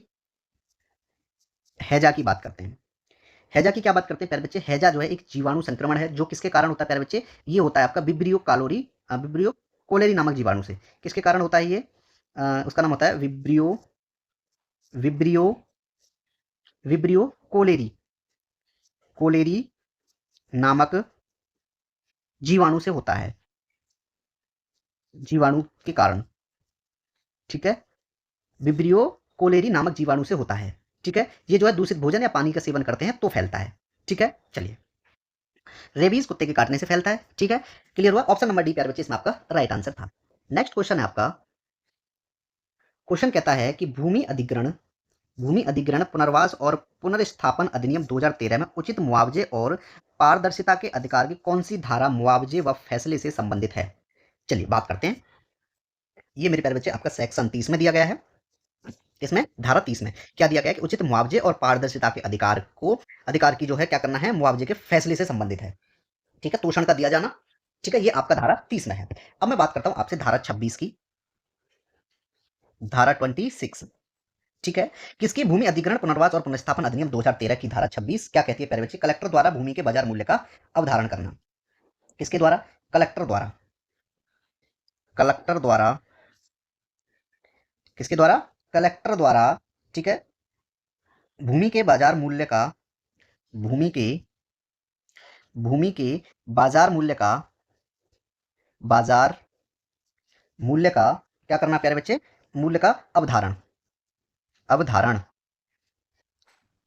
ठीक है, ये आपका 26 में दिया गया है। वहीं अगर बात करें हम, नेक्स्ट ऑप्शन है आपका प्यारे बच्चे 33, धारा धारा 33 क्या दिया गया है धारा 33 में प्यारे बच्चे, कि जो कलेक्टर है उसके द्वारा अधिनिर्णयों को शुद्ध किया जाना। ठीक है, कलेक्टर द्वारा, कलेक्टर द्वारा, ठीक है, अधिनिर्णयों, कलेक्टर द्वारा अधिनिर्णयों, कलेक्टर द्वारा अधिनिर्णयों को शुद्ध किया जाना, शुद्ध किया जाना। ठीक है, ये आपका धारा 33 में दिया गया है। नेक्स्ट ऑप्शन है आपका धारा 31, धारा 31। धारा 31 क्या है प्यारे बच्चे, प्रभावित व्यक्तियों के लिए, प्रभावित प्रभावित व्यक्तियों के लिए, प्रभावित व्यक्तियों के लिए कलेक्टर द्वारा, कलेक्टर द्वारा, ठीक है, पुनर्वासन क्या देना प्यारे बच्चे, पुनर्वासन और पुनः व्यवस्थापन, और क्या लिखेंगे, और पुनः व्यवस्थापन, व्यवस्थापन। ठीक है, अधिनिर्णय, पुनः व्यवस्थापन अधिनिर्णय। ये आपका धारा 31 में प्यारे बच्चे दिया गया है। ठीक ठीक है, जांच का स्थगन धारा 34 में है। धारा 34 में क्या है आपका, जांच का स्थगन, जांच का स्थगन दिया गया है आपका धारा 34 में। ठीक है, अब कलेक्टर का जो अधिनिर्णय है वो कब अंतिम होगा, ये आपका धारा 37 में है। धारा 37 क्या कहती है, धारा 37 प्यारे बच्चे, कलेक्टर का अधिनिर्णय, कलेक्टर का अधिनिर्णय, कलेक्टर का अधिनिर्णय कब अंतिम होगा, कब अंतिम होगा। ठीक है, ये आपका धारा 37 में प्यारे बच्चे दिया गया है। आरक्षण और अन्य फायदे जो है, ठीक है, ये किसमें दिए गए हैं, धारा 42 में है। धारा 42 किससे संबंधित है, ये है आपके जो आरक्षण और अन्य फायदे, आरक्षण और अन्य फायदे, अन्य फायदे। ठीक है, तो ऑप्शन नंबर प्यारे बच्चे इसमें आपका डी राइट आंसर है। ठीक है, चलिए कंप्लीट हुआ। नेक्स्ट क्वेश्चन है आपका, क्वेश्चन कहता है प्यारे बच्चे, भूमि सुधार विधानों को, किसको, भूमि सुधार विधानों के संविधान की, ठीक है, किस अनुसूची में रखा गया है ताकि उन्हें किसी भी मौलिक अधिकारों के हनन के लिए निरस्त घोषित न किया जा सके। तो मेरे प्यारे बच्चे अगर आप बात करोगे किसकी, 9वीं अनुसूची की, ऑप्शन नंबर आप देख रहे हो कौन सा, डी, 9वीं अनुसूची की बात करते हैं यहाँ पे। ऑप्शन नंबर डी आपका प्यारे बच्चे राइट आंसर होगा, ऑप्शन नंबर डी। ठीक है, क्लियर है। चलिए, 9वीं अनुसूची में प्यारे बच्चे भू सुधारों और जमींदारों प्रणाली के उन्मूलन से संबंधित राज्य विधानमंडलों और अन्य मामलों से संसद में जो अधिनियम और विनियम ये संबंधित इसमें दिया गया है। ठीक है, 9वीं अनुसूची कौन सी प्यारे बच्चे, 9वीं 9वीं अनुसूची, 9वीं अनुसूची का प्रावधान क्या है प्यारे बच्चे, भू सुधारों, भू सुधारों। ठीक है, क्या दिया गया 9वीं अनुसूची में, भू सुधारों और जमींदारी प्रणाली के, और जमींदारी जमींदारी प्रणाली, जमींदारी प्रणाली के उन्मूलन से, के किससे, उन्मूलन से, उन्मूलन से संबंधित राज्य, अनुमूलन से संबंधित कौन? राज्य। ठीक है, राज्य विधानमंडलों, संबंधित राज्य विधानमंडलों, राज्य विधानमंडलों। ठीक है, और अन्य मामलों से, और अन्य मामलों से, और अन्य मामलों से संसद के अधिनियम, संसद की, संसद के अधिनियम। ठीक है, और विनियम। ठीक है, अधिनियम और विनियम, विनियम। ठीक है प्यारे बच्चे, अगर मैं 2007 की बात करूं तो 2007 में उच्चतम न्यायालय ने एक निर्णय दिया था। कब मेरे प्यारे बच्चे? इसी में है कि 2007 में, 2007 में। ठीक है, किसके द्वारा प्यारे बच्चे? 2007 में किसके द्वारा? उच्चतम न्यायालय ने। किसने? 2007 में उच्चतम न्यायालय ने, 2007 में उच्चतम न्यायालय ने एक निर्णय दिया। क्या दिया प्यारे बच्चे? निर्णय दिया। क्या निर्णय दिया वो? कि कौन? इस अनुसूची में, किसमें? 9वीं अनुसूची में, कि इस अनुसूची में, इस अनुसूची में, इस अनुसूची मतलब किस अनुसूची की बात हो रही है? इस 9वीं अनुसूची में। ठीक है, जो किस तिथि के बाद सम्मिलित कानून को जो है न्यायिक समीक्षा की जा सकती है? जो 24 अप्रैल 1975 के बाद, 24 अप्रैल, 24 अप्रैल 1975 के बाद सम्मिलित। ठीक है, 1975, 24 अप्रैल 1975 के बाद सम्मिलित कानूनों की न्यायिक, सम्मिलित कानूनों की, सम्मिलित कानूनों की न्यायिक समीक्षा की जा सकती है। न्यायिक समीक्षा की जा सकती है। ठीक है, जो 1975 के बाद जो सम्मिलित है, कौन? इस अनुसूची में जो 24 अप्रैल 1975 के बाद सम्मिलित जो कानून है उनकी न्यायिक समीक्षा की जा सकती है। लेकिन जो 24 अप्रैल 1975 से पहले के जो कानून जुड़े हुए हैं उनकी जो है समीक्षा नहीं की जा सकती है। ये 9वीं अनुसूची में मेरे प्यारे बच्चे कहा गया है। ठीक है, ऑप्शन नंबर आपका डी इसमें राइट आंसर था। ठीक है, क्लियर हुआ? चलिए, अगर मैं बात करूं मेरे प्यारे बच्चे आपसे 6वीं अनुसूची की, ये तो आपकी 9वीं अनुसूची थी, एक है आपकी प्यारे बच्चे 6ठी अनुसूची। 6ठी अनुसूची में मेरे प्यारे बच्चे 4 राज्य दिए गए हैं, और वो 4 राज्य कौन कौन से हैं? असम, मेघालय, त्रिपुरा और मिजोरम। असम, क्या दिया गया इसमें? असम, असम, मेघालय, असम, मेघालय, त्रिपुरा और मिजोरम। इन 4 राज्यों से संबंधित किसमें चीजें दी गई हैं? 6ठी अनुसूची में। क्या दिया गया है? कि राज्यों के जनजातीय क्षेत्रों, राज्यों के जनजातीय, राज्यों के जनजातीय, ठीक है, क्षेत्रों के प्रशासन, जनजातीय क्षेत्रों के प्रशासन के बारे में उपबंध, प्रशासन के बारे में उपबंध, ये आपके जो है किसमें है? 6वीं अनुसूची में दिए गए हैं। ठीक है, ये आप याद रखेंगे। ठीक है, 12वीं अनुसूची की बात कर दूं मैं। किसकी? 12वीं, 12वीं अनुसूची। 12वीं अनुसूची में मेरे प्यारे बच्चे अगर मैं बात करूंगा यहाँ पे 12वीं की, तो 12वीं अनुसूची में नगर पालिकाओं की शक्तियां, ठीक है, प्राधिकार और जिम्मेदारियां दी गई हैं। नगर पालिकाओं की, नगर पालिकाओं की, नगर पालिकाओं की, ठीक है, क्या दी गई है मेरे प्यारे बच्चे? शक्तियां, नगर पालिकाओं की शक्तियां और प्राधिकार, शक्तियां, प्राधिकार और जिम्मेदारियां, और जिम्मेदारियां, और जिम्मेदारियां इसमें मेरे प्यारे बच्चे दी गई हैं। ठीक है, इसको जो है मेरे प्यारे बच्चे कब जोड़ा गया था? इसे जो है, इसे 74वें संविधान संशोधन कब हुआ था? ये मेरे प्यारे बच्चे 1992 में इसको जोड़ा। 74वें संविधान, 74वें संविधान संशोधन, 74वें संविधान संशोधन कब हुआ था? 1992। ठीक है, 1992 के द्वारा जोड़ा गया, 1992 के द्वारा जोड़ा गया। ठीक है, 12वीं अनुसूची को जो है मेरे प्यारे बच्चे कब जोड़ा गया था? इसको 74वें संविधान संशोधन द्वारा इसको जोड़ा गया था। ये थी आपकी प्यारे बच्चे 9वीं अनुसूची, काफी बड़ी है।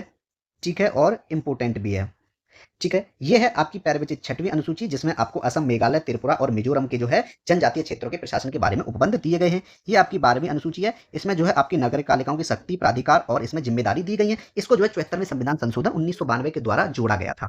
ठीक है, ऑप्शन नंबर आपका डी राइट आंसर है। ठीक है प्यारे बच्चे, चलिए आगे बात करते हैं, आपका नेक्स्ट क्वेश्चन है। क्वेश्चन कहता है मानवाधिकार पर संयुक्त राष्ट्र आयोग को, ठीक है, किसके द्वारा जो है प्यारे बच्चे प्रतिस्थापित किया गया था? मानवाधिकार पर संयुक्त राष्ट्र, ध्यान से समझेंगे क्वेश्चन को, ठीक है, कि मानवाधिकार पर प्यारे बच्चे संयुक्त राष्ट्र आयोग को किसके द्वारा प्रतिस्थापित किया गया था, ये इसमें पूछा है। तो संयुक्त राष्ट्र मानवाधिकार परिषद द्वारा जो है किया जाएगा। ऑप्शन नंबर आपका ए राइट आंसर है। मानवाधिकार पर संयुक्त राष्ट्र आयोग की स्थान, ठीक है, मानवाधिकार परिषद ने लिया, और मानवाधिकार परिषद संयुक्त राष्ट्र प्रणाली के भीतर एक अंतर सरकारी निकाय है, ठीक है। मानवाधिकार परिषद, मैं लिखता हूं प्यारे बच्चे, मानवाधिकार परिषद, मानवाधिकार परिषद इंपोर्टेंट लाइन है इसलिए याद आया, लिख देता हूं। मानवाधिकार परिषद,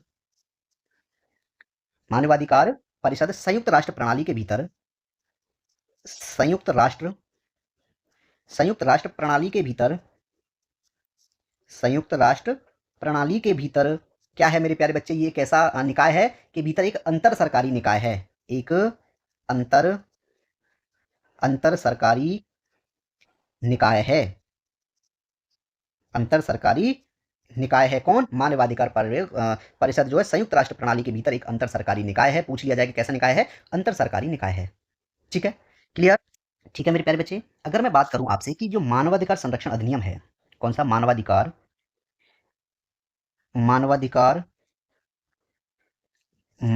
संरक्षण अधिनियम, किस वर्ष मेरे प्यारे बच्चे क्या है? 1993। मानवाधिकार संरक्षण अधिनियम 1993 मेरे प्यारे बच्चे, ये पारित किस वर्ष किया गया था? इसको पारित कब किया गया था? इसको जो है पारित किया गया था 8 जनवरी 1994 को। 8 जनवरी 1994 को जो है मेरे प्यारे बच्चे मानवाधिकार संरक्षण अधिनियम 1993 को पारित किया गया था, ठीक है। मैं इसमें प्यारे बच्चे बात करूं, अगर किसकी बात करूं मैं, ध्यान से समझेंगे, मैं बात करूंगा इसमें कुछ धाराओं की। मैं धारा 2 लेता हूं, धारा 2, इसमें एक खंड है प्यारे बच्चे आपका का, खंड का। इसमें क्या दिया गया है आपको? इसमें दिया गया है मेरे प्यारे बच्चे सशस्त्र बल। क्या दिया गया है? सशस्त्र बल, ये आपका धारा 2 का में है, ठीक है। अगर मैं गा की बात करूं, किसकी बात करूं? गा की बात करूं, धारा 2 गा, धारा 2 गा में क्या दिया गया है मेरे प्यारे बच्चे? इसमें है आपका आयोग, ठीक है। क्या है इसमें? आयोग, ठीक है। धीरे धीरे प्यार से मैं आपको लिखा रहा हूं हर चीज, ठीक है, ज्यादा जल्दबाजी ना करें, ओके, बढ़िया आराम से प्यार से सीखते जाएं, ठीक है। जो करा रहा हूं सिर्फ वही करते रहें, बहुत बढ़िया है। अगर मैं बात करूं आपसे दो डाकी, दो धारा, धारा 2, ये अड़ा बोलते हैं ना इसको, ये वाला, इसमें क्या दिया गया है मेरे प्यारे बच्चे? मानव अधिकार न्यायालय, मानव अधिकार,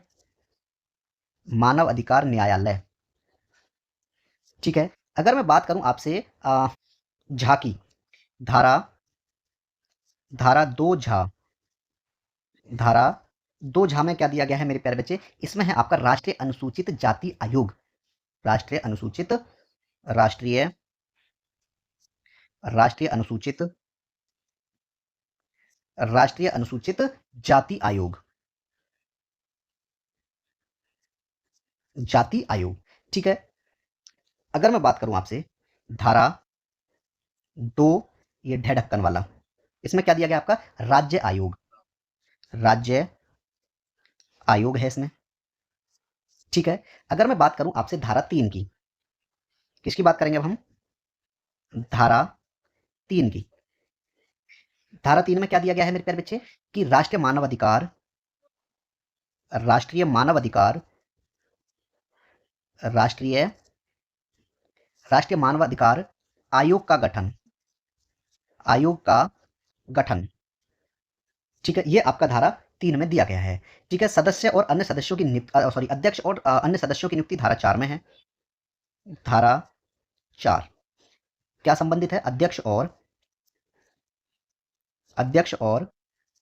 अन्य सदस्यों, अन्य अध्यक्ष और अन्य सदस्यों की नियुक्ति, अन्य सदस्यों की नियुक्ति किसमें दी गई है? आपकी ये धारा 4 में है, ठीक है, क्लियर है। चलिए अगर मैं बात करूं आपसे मेरे प्यारे बच्चे, आयोग के कृत्य किसमें दिए गए हैं? धारा 12 में है, धारा 12 में क्या दिया गया है? आयोग के कृत्य, आयोग के कृत्य जो है आपके धारा 12 में दिए गए हैं, ठीक है। जांच से संबंधित शक्तियां धारा 13 में है। धारा 13, जांच से संबंधित शक्तियां, जांच से संबंधित शक्तियां, ठीक है। ये आपका मेरे प्यारे बच्चे धारा 14 में है। अन्वेषण जो है धारा 13 में था, और धारा 14 में क्या है, धारा 14 में है प्यारे बच्चे अन्वेषण। क्या है, अन्वेषण। धारा 14 में आपका अन्वेषण दिया गया है, ठीक है। शिकायतों की जांच जो है किसमें है प्यारे बच्चे, 17 में है।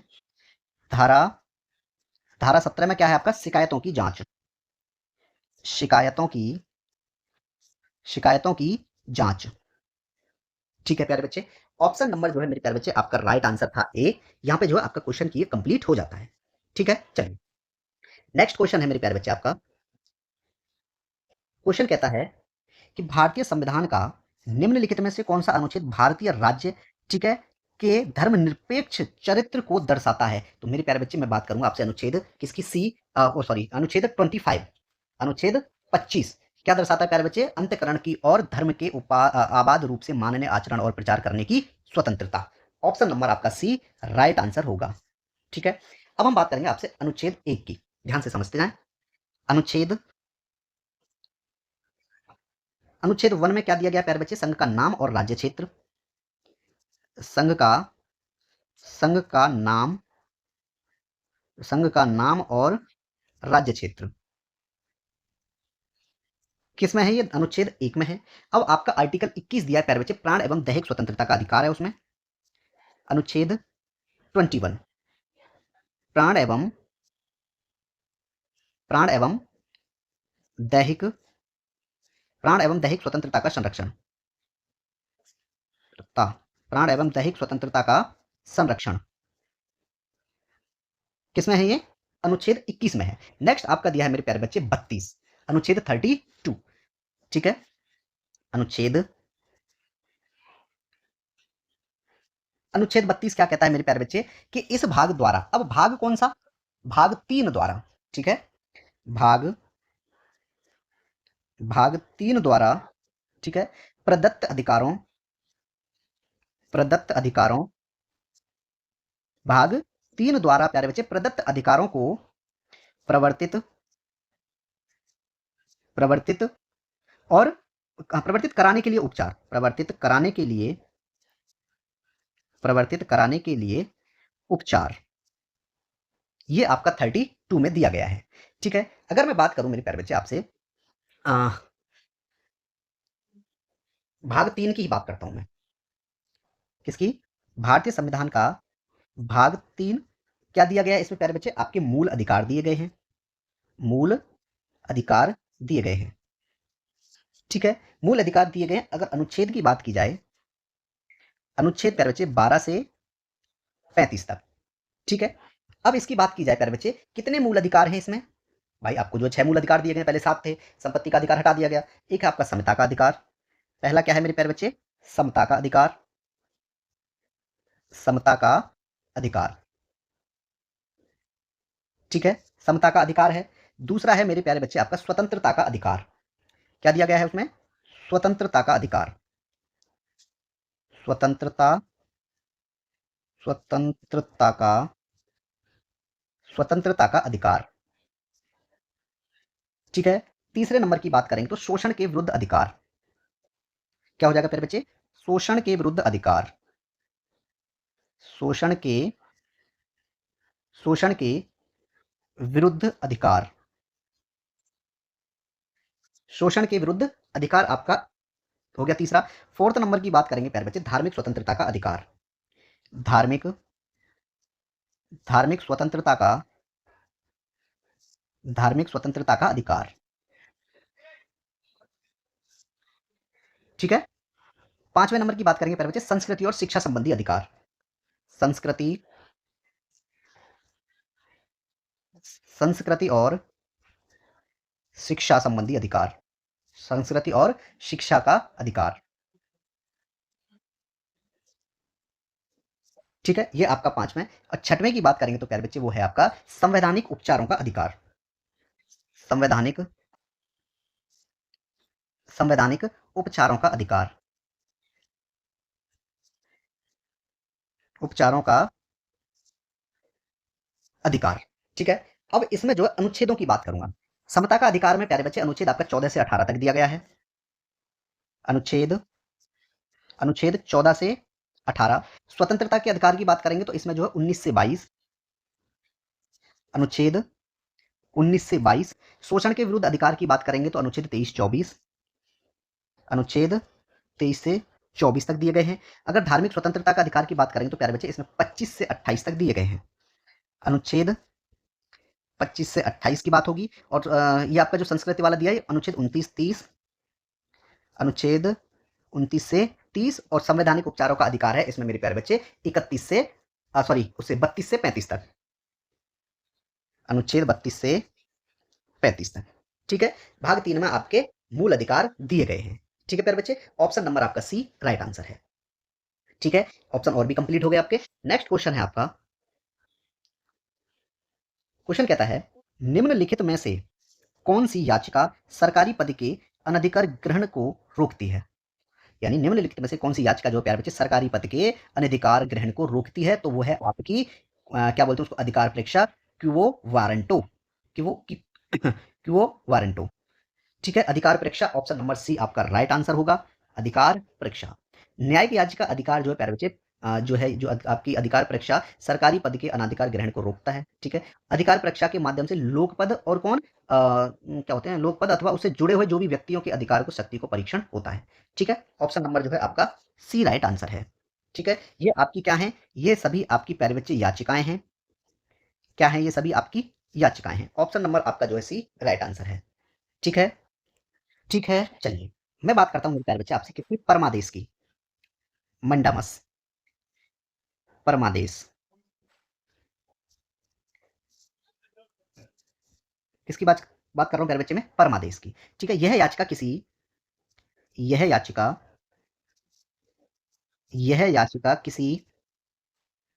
सार्वजनिक प्राधिकरण को किसी सार्वजनिक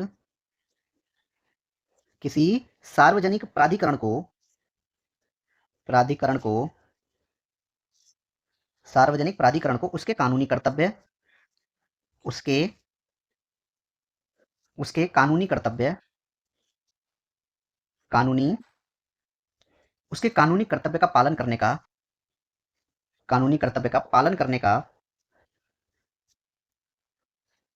पालन करने का आदेश देती है। कौन, परमादेश याचिका आपकी आदेश देती है। ठीक है, परमादेश याचिका जो है प्यारे बच्चे किसी भी सार्वजनिक प्राधिकरण को उसके कानूनी कर्तव्य का पालन करने का आदेश देती है। ठीक है, अगर मैं बात करूं आपसे प्रतिषेध यानी प्रोहिबिशन, प्रतिषेध प्रतिषेध याचिका। ठीक है, इसमें प्यारे बच्चे यह याचिका क्या लिखेंगे हम, यह याचिका कौन सी, प्रतिषेध यानी प्रतिषेध याचिका निचली अदालत को निचली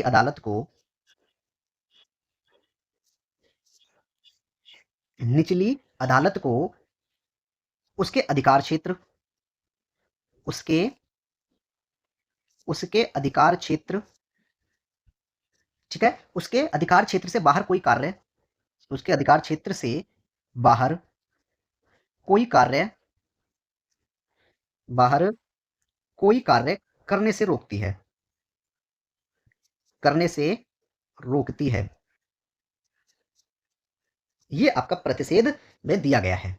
ठीक है, एक है आपका उत्प्रेषण लेख यानी सर्टी ओरी श्योरिटी। ठीक है, उत्प्रेषण लेख क्या है, उत्प्रेषण उत्प्रेषण लेख उत्प्रेषण लेख। इस याचिका में क्या है, ये किस चीज से संबंधित है प्यारे बच्चे, यह याचिका यह याचिका किसी निचली अदालत याचिका किसी निचली अदालत निचली निचली अदालत या प्राधिकरण के निर्णय को या प्राधिकरण के प्राधिकरण के निर्णय को प्राधिकरण के निर्णय को रद्द करने के लिए जारी की जाती है। निर्णय को रद्द करने के लिए रद्द करने के लिए रद्द करने के लिए जारी की जाती है जारी की जाती है। ठीक है, आपके चारों ऑप्शंस जो है मेरे प्यारे बच्चे कंप्लीट हो गए हैं। ठीक है, तो आप जो है इन याचिकाओं को भी पढ़ें। मेरे प्यारे बच्चे, मैं फिर कहता हूँ, कुछ भी ना छोड़ें। आपको ये नहीं लगना चाहिए कि ये पेपर में नहीं आएगा, आपको सिर्फ इतना लगना चाहिए कि ये सब हमारे पेपर में आएगा। ठीक है, आपको क्या लगना चाहिए कि ये सब जो है हमारे ही पेपर में आएगा। कुछ ना छोड़ें, जो अगर आप छोड़ोगे तो खुद जिम्मेदार होंगे। ठीक है प्यारे बच्चे, कुछ नहीं छोड़ना है। ठीक है, ये आपकी प्रतिषेध याचिका थी। ठीक है, जिसको मैंने कंप्लीट करा दिया। ठीक है प्यारे बच्चे, चलिए नेक्स्ट क्वेश्चन है आपका। क्वेश्चन कहता है मेरे प्यारे बच्चे, राष्ट्रीय सुरक्षा अधिनियम की धारा प्रभावित व्यक्तियों को नजरबंद करने के आधार के प्रकटीकरण से संबंधित है। किसकी बात कर रहा है मेरे प्यारे बच्चे? राष्ट्रीय सुरक्षा अधिनियम की किस धारा के अंतर्गत? तो प्यारे बच्चे, अगर मैं धारा 6 की बात कर देता हूं। किसकी? धारा 6, राष्ट्रीय सुरक्षा अधिनियम 1980। कौन सा अधिनियम? राष्ट्रीय सुरक्षा अधिनियम। देखो, राष्ट्रीय राष्ट्रीय सुरक्षा अधिनियम कब आया था प्यारे बच्चे? ये राष्ट्रीय सुरक्षा अधिनियम जो है आपका 1980 में आया था। 1980 में आया था। और इसके अंतर्गत कौन सी धारा मेरे प्यारे बच्चे? धारा आपकी 8। ठीक है, धारा 8 इसका राइट आंसर होगा। ऑप्शन छोड़िए, इसमें ऊपर नीचे हो गए हैं। ठीक है, इसको बी मान लेते हैं, इसको सी मान लेते हैं। ठीक है, ऑप्शन नंबर आपका बी, धारा 8। धारा 8 आपका राइट आंसर है। ठीक है प्यारे बच्चे, धारा 8। क्लियर कि राष्ट्रीय सुरक्षा अधिनियम 1980 की धारा 8 प्यारे बच्चे क्या कहती है कि प्रभावित व्यक्तियों को नजरबंद करने के आधार के प्रकटीकरण से संबंधित है। ठीक है, धारा 8 क्लियर है।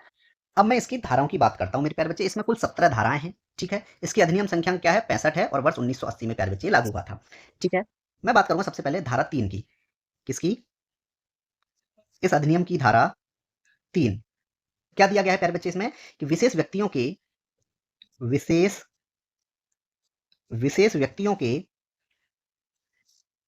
विशेष व्यक्तियों के निरोध के लिए निरोध के लिए विशेष व्यक्तियों के निरोध के लिए आदेश बनाने की शक्ति। आदेश आदेश बनाने की शक्ति। ठीक है, ये आपका धारा 3 में है। धारा 4 में क्या है? जो निरोधादेश बनाया गया है उसका निष्पादन करना। धारा 4, धारा 4 क्या दिया गया है इसमें? निरोधादेश निरोधादेश का निष्पादन। निरोधादेश का निष्पादन दिया गया है मेरे प्यारे बच्चे। मैं बात करूंगा आपसे धारा 5 की। एक बार मैंने धारा 5 शायद छुड़वा दी थी। ठीक है, अब मैं इसमें लिखवा देता हूं, निरोधादेश की निरोधादेश की परिस्थितियों निरोधादेश की परिस्थितियों या परिस्थितियां बोल सकते हैं। निरोधादेश की परिस्थितियां और स्थान को और परिस्थितियां और स्थान को क्या करना प्यारे बच्चे? नियंत्रित करने की शक्ति। नियंत्रित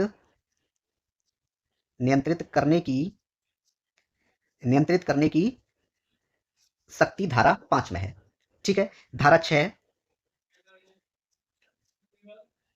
क्या कहती है प्यारे बच्चे? धारा 6 में है कुछ आधारों पर कुछ आधारों पर निरोधादेश निरोधादेश कुछ आधारों पर निरोधादेश अप्रवर्तनीय या वैध नहीं होगा। ठीक है, निरोधादेश नहीं होगा वैध नहीं होगा। किसमें था ये? आपका धारा 6 में। धारा 7 में है मेरे प्यारे बच्चे, अगर कोई व्यक्ति फरार हो जाता है तो उसके संबंध में शक्तियां क्या है उसमें? धारा 7 में फरार व्यक्ति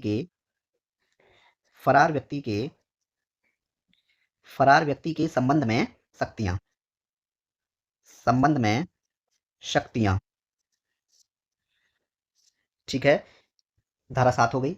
ठीक है, मैं धारा 9 की बात करूं, इसमें सलाहकार बोर्ड का गठन दिया गया है।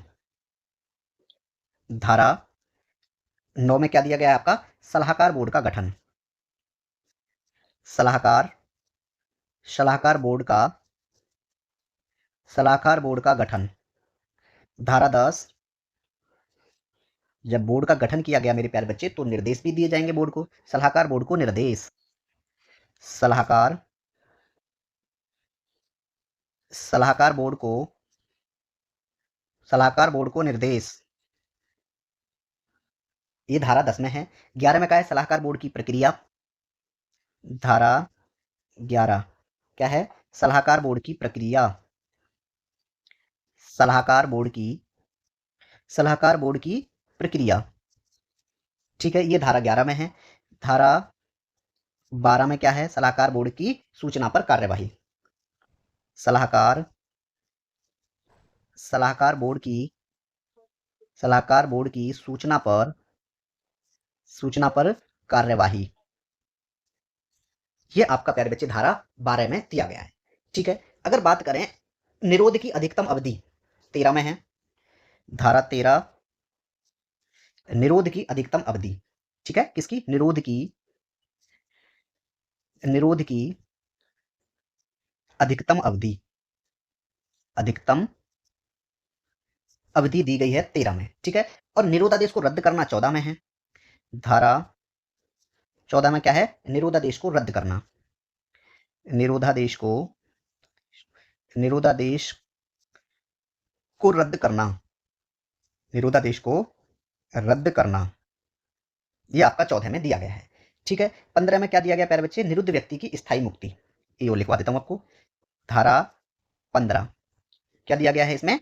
जो निरुद्ध व्यक्ति है, निरुद्ध व्यक्ति की स्थायी मुक्ति अस्थायी मुक्ति। ठीक है मेरे प्यारे बच्चे, ऑप्शन नंबर जो है आपका इसमें बी राइट आंसर था 8। ठीक है, धारा 8 जो है क्या है प्यारे बच्चे? नजरबंद करने के आधार पर मतलब जो है संबंधित है। ठीक है, आदेश द्वारा प्रभावित होने वाले व्यक्ति को निरोध आदेश के आधारों का प्रकट किया जाना धारा आपका 8 में है। ठीक है, ये आप याद रखेंगे। कुछ धाराएं इंपोर्टेंट नहीं, सारी धाराएं मैंने इसकी लिखवा दी आपको। ठीक है, क्लियर है? चलिए ठीक, नेक्स्ट क्वेश्चन है मेरे प्यारे बच्चे आपका। क्वेश्चन कहता है कि ठोस कार्बन डाइऑक्साइड को भी कहा जाता है।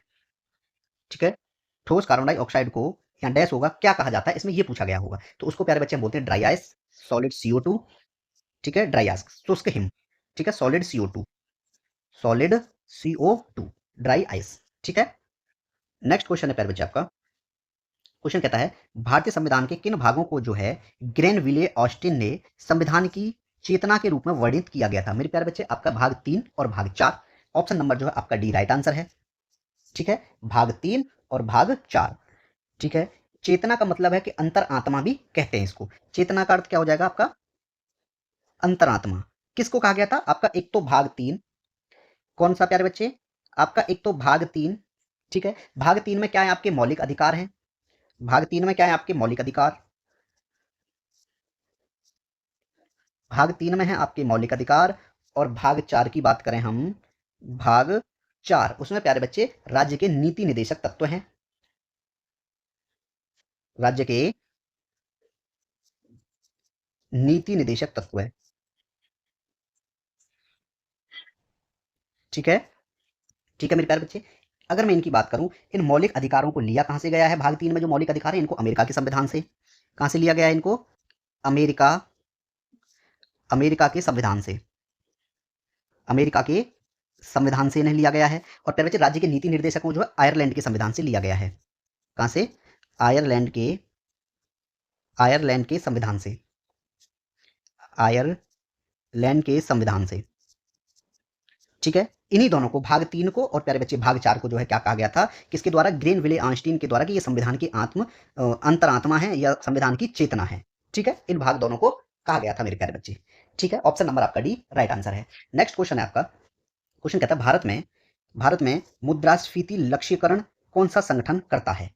ठीक है, तो मेरे प्यारे बच्चे अगर इसमें बात करेंगे आप भारतीय रिजर्व बैंक की, ऑप्शन नंबर ए आपका राइट आंसर होगा। ठीक है, भारतीय रिजर्व बैंक। भारतीय रिजर्व बैंक। भारतीय रिजर्व बैंक प्यारे बच्चे भारत में मुद्रास्फीति लक्ष्यीकरण का संगठन करती है। ठीक है, इसके गठन की बात करूं प्यारे बच्चे में, इसका गठन जो है मेरे प्यारे बच्चे 1 अप्रैल 1935 को किया गया था। 1 अप्रैल 1935 को प्यारे बच्चे इसका गठन किया गया था। किस अधिनियम के द्वारा? आरबीआई अधिनियम 1934 के तहत। किस अधिनियम के तहत? आरबीआई अधिनियम 1934 के तहत। ठीक है, कहां? कोलकाता में। कहां पर प्यारे बच्चे? कोलकाता में। ठीक है। और ठीक है, ये बात आप याद रखेंगे, सबसे मेन चीज यही थी। ठीक है। और 1937 में आरबीआई का मुख्यालय प्यारे बच्चे कोलकाता से कहा, मुंबई स्थानांतरित किया गया था। क्या आरबीआई का, मैं बात करूं प्यारे बच्चे, आरबीआई का हेडक्वार्टर जो है कहां से, कोलकाता से। हेडक्वार्टर कोलकाता से, कोलकाता से कहां पे स्थानांतरित किया गया था प्यारे बच्चे, मुंबई। मुंबई में कब किया गया था, 1937 में। ठीक है, ये बात याद रखेंगे आप।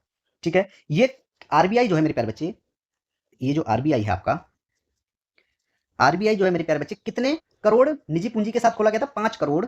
आरबीआई 5 करोड़ निजी, 5 करोड़ निजी पूंजी के साथ खुला था। निजी पूंजी के साथ, पूंजी के साथ खुला था। ठीक है, कितना निवेश किया गया था, 5 करोड़।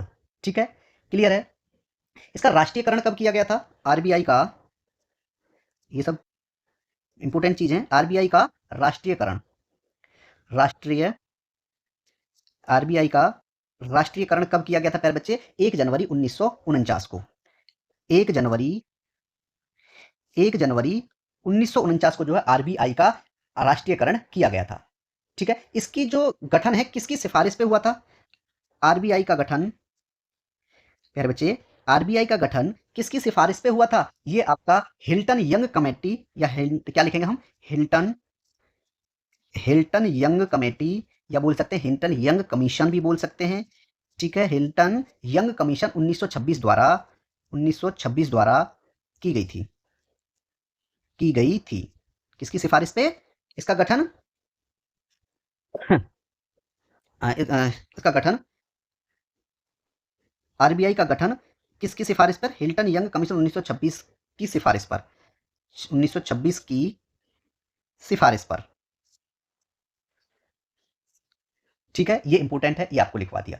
ठीक है। इसके पहले भारतीय गवर्नर कौन थे, CD Deshmukh.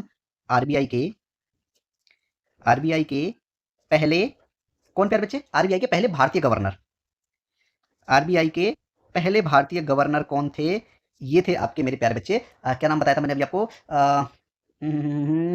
CD Deshmukh, CD Deshmukh, CD Deshmukh थे। ठीक है। और आरबीआई के गवर्नर का कार्यकाल, आरबीआई के, आरबीआई के गवर्नर, आरबीआई के गवर्नर का कार्यकाल कितना है प्यारे बच्चे, 3 वर्ष। ठीक है, आरबीआई के गवर्नर का कार्यकाल कितना होगा, 3 वर्ष। ठीक है, ये आप याद रखेंगे, आरबीआई से संबंधित है, कुछ भी अगर पूछा जाएगा तो इसी में से आपको पूछ लिया जाएगा। ठीक है प्यारे बच्चे, यहाँ पे जो आपके आरबीआई से संबंधित कथन खत्म होता है। ठीक है, ऑप्शन नंबर ए आपका राइट आंसर था। नेक्स्ट क्वेश्चन है प्यारे बच्चे कि भारत के राष्ट्रपति ने बीजी खेर की अध्यक्षता में एक राजभाषा का आयुक्त, राजभाषा एक आयोग की नियुक्ति किस वर्ष की गई थी। तो मेरे प्यारे बच्चे मैं बात करूं आपसे, क्वेश्चन कहता है कि भारत के राष्ट्रपति ने कौन सी, बीजी खैर की अध्यक्षता में एक राजभाषा आयोग की नियुक्ति की थी, वो की गई थी 1955 में। ऑप्शन नंबर आपका डी राइट आंसर है। वर्ष 1955 में प्यारे बच्चे प्रथम राजभाषा आयोग का गठन किया गया था। ठीक है, किसका आयोग किया गया था 1955 में, 1955 में मेरे प्यारे बच्चे किसका, राजभाषा आयोग का प्रथम, प्रथम राजभाषा, प्रथम राजभाषा आयोग का, प्रथम राजभाषा आयोग का गठन।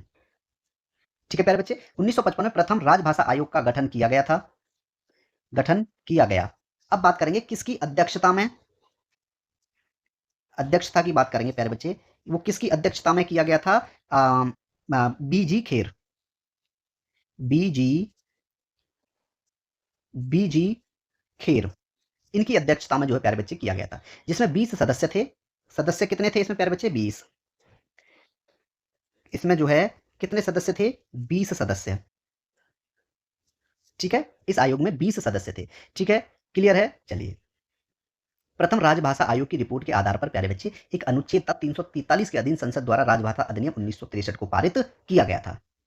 ठीक है, मैं क्या लिखूंगा, प्रथम राजभाषा आयोग की रिपोर्ट के आधार पर, एक मेन चीज है ये, क्या है वो, ये है मेरे प्यारे बच्चे कि प्रथम राजभाषा आयोग, प्रथम, प्रथम राजभाषा आयोग, ध्यान से समझें, प्रथम राजभाषा आयोग की रिपोर्ट के आधार पर, आयोग की रिपोर्ट के आधार पर, रिपोर्ट के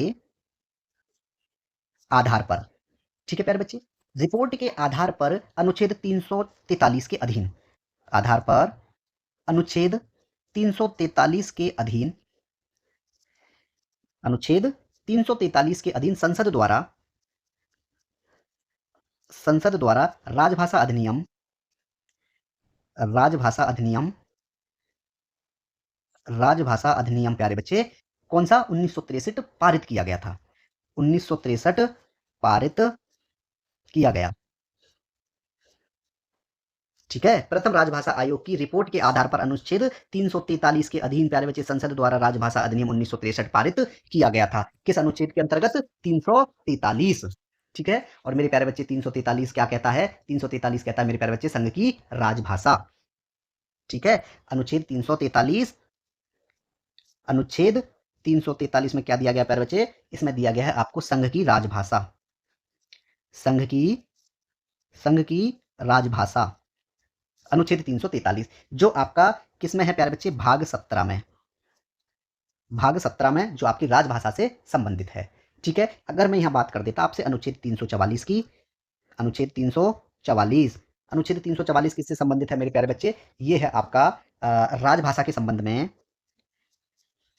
राजभाषा के संबंध में, ठीक है, राजभाषा के संबंध में आयोग और संसद की समिति, आयोग और संसद की समिति। ठीक है प्यारे बच्चे, ये आपके जो है अनुच्छेद 343 के अधीन ही क्या किया गया था? इस संसद द्वारा राजभाषा अधिनियम 1963 पारित किया गया था। ठीक है मेरे प्यारे बच्चे, ऑप्शन नंबर आपका डी राइट आंसर हो गया। ठीक है, नेक्स्ट क्वेश्चन है मेरे प्यारे बच्चे, क्वेश्चन कहता है the Latin word habeas corpus means, यानी लैटिन शब्द हेबियस कॉर्पस का क्या अर्थ है? ये क्या है मेरे प्यारे बच्चे? हेबियस कॉर्पस एक आपकी जनहित याचिका है। हेबियस कॉर्पस क्या है? बात करें हम, हेबियस कॉर्पस यानी बंदी प्रत्यक्षीकरण, हेबियस कॉर्पस, हेबियस कॉर्पस क्या है मेरे प्यारे बच्चे? ये जो है आपको व्यक्ति को पेश किया जाना। ठीक है, यानी कोई अगर व्यक्ति है, पुलिस द्वारा अगर उसको गिरफ्तार किया गया तो अंडर 24 आवर्स प्यारे बच्चे उसको न्यायाधीश के सामने पेश करना, क्या कहलाता है आपको? हेबियस कॉर्पस होता है, यानी व्यक्ति को पेश करना। क्या अर्थ है इसका? व्यक्ति को पेश करना, व्यक्ति को पेश करना। ये आपकी क्या है प्यारे बच्चे? एक याचिका है। ठीक है, ये आपकी याचिका है, तो ऑप्शन नंबर जो है आपका सी राइट आंसर होगा। ठीक है, लैटिन शब्द हेबियस कॉर्पस का अर्थ क्या निकला प्यारे बच्चे? बंदी प्रत्यक्षीकरण।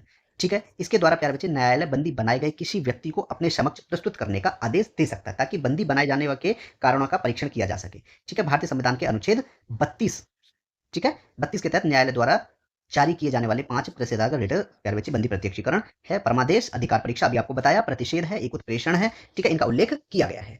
नेक्स्ट क्वेश्चन है मेरे प्यारे बच्चे आपका, ये कहता है सड़क की रूपरेखा दिखाई देने के लिए जिन संकेतकों को चिन्हित किया जा सकता है उन्हें क्या कहा जाता है मेरे प्यारे बच्चे? उन्हें हम रोडवे आलेखक कहते हैं। ऑप्शन नंबर आपका सी राइट आंसर होगा। ठीक है, ऑप्शन नंबर सी आपका राइट आंसर होगा। ठीक है, नेक्स्ट क्वेश्चन है मेरे प्यारे बच्चे आपका कि भारतीय संविधान का कौन सा भाग भारत के उच्चतम न्यायालय के संगठन, अधिकार क्षेत्र, शक्तियां और प्रक्रियाओं से संबंधित है? मेरे प्यारे बच्चे अगर बात करेंगे आप भाग 5 की, देखो मैं इसीलिए भाग लिखवाता रहता हूं क्योंकि भाग भी भाई पूछ लिए जाते हैं पेपर में। ठीक है, भाग भी पूछ लिए जाते हैं। जो आपका भाग किससे संबंधित है प्यारे बच्चे? ये आपका जो है संघ सरकार से संबंधित है। ठीक है, क्लियर है? भाग 5, ऑप्शन नंबर जो है मेरे प्यारे बच्चे आपका इसमें राइट आंसर है बी, भाग 5। ठीक है, अगर मैं बात करूं आपसे प्यारे बच्चे कौन सा भाग 7 इसमें दिया गया है? क्या दिया गया है इसमें? एक भाग 7, क्या दिया गया है भाग 7 में? भाग 7, ऑप्शन ए ही है, भाग 7, यानी प्यारे बच्चे पहली अनुसूची के भाग, पहली अनुसूची,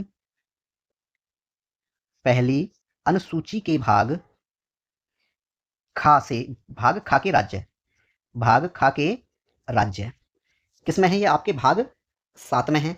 भाग 4, भाग 4, भाग 4 में क्या दिया गया प्यारे बच्चे? भाग 4 में है, अभी बताया था आपको बिल्कुल जस्ट पीछे, राज्य के नीति निदेशक तत्व है, राज्य के नीति निदेशक तत्व है, नीति निदेशक, राज्य के नीति निदेशक तत्व है।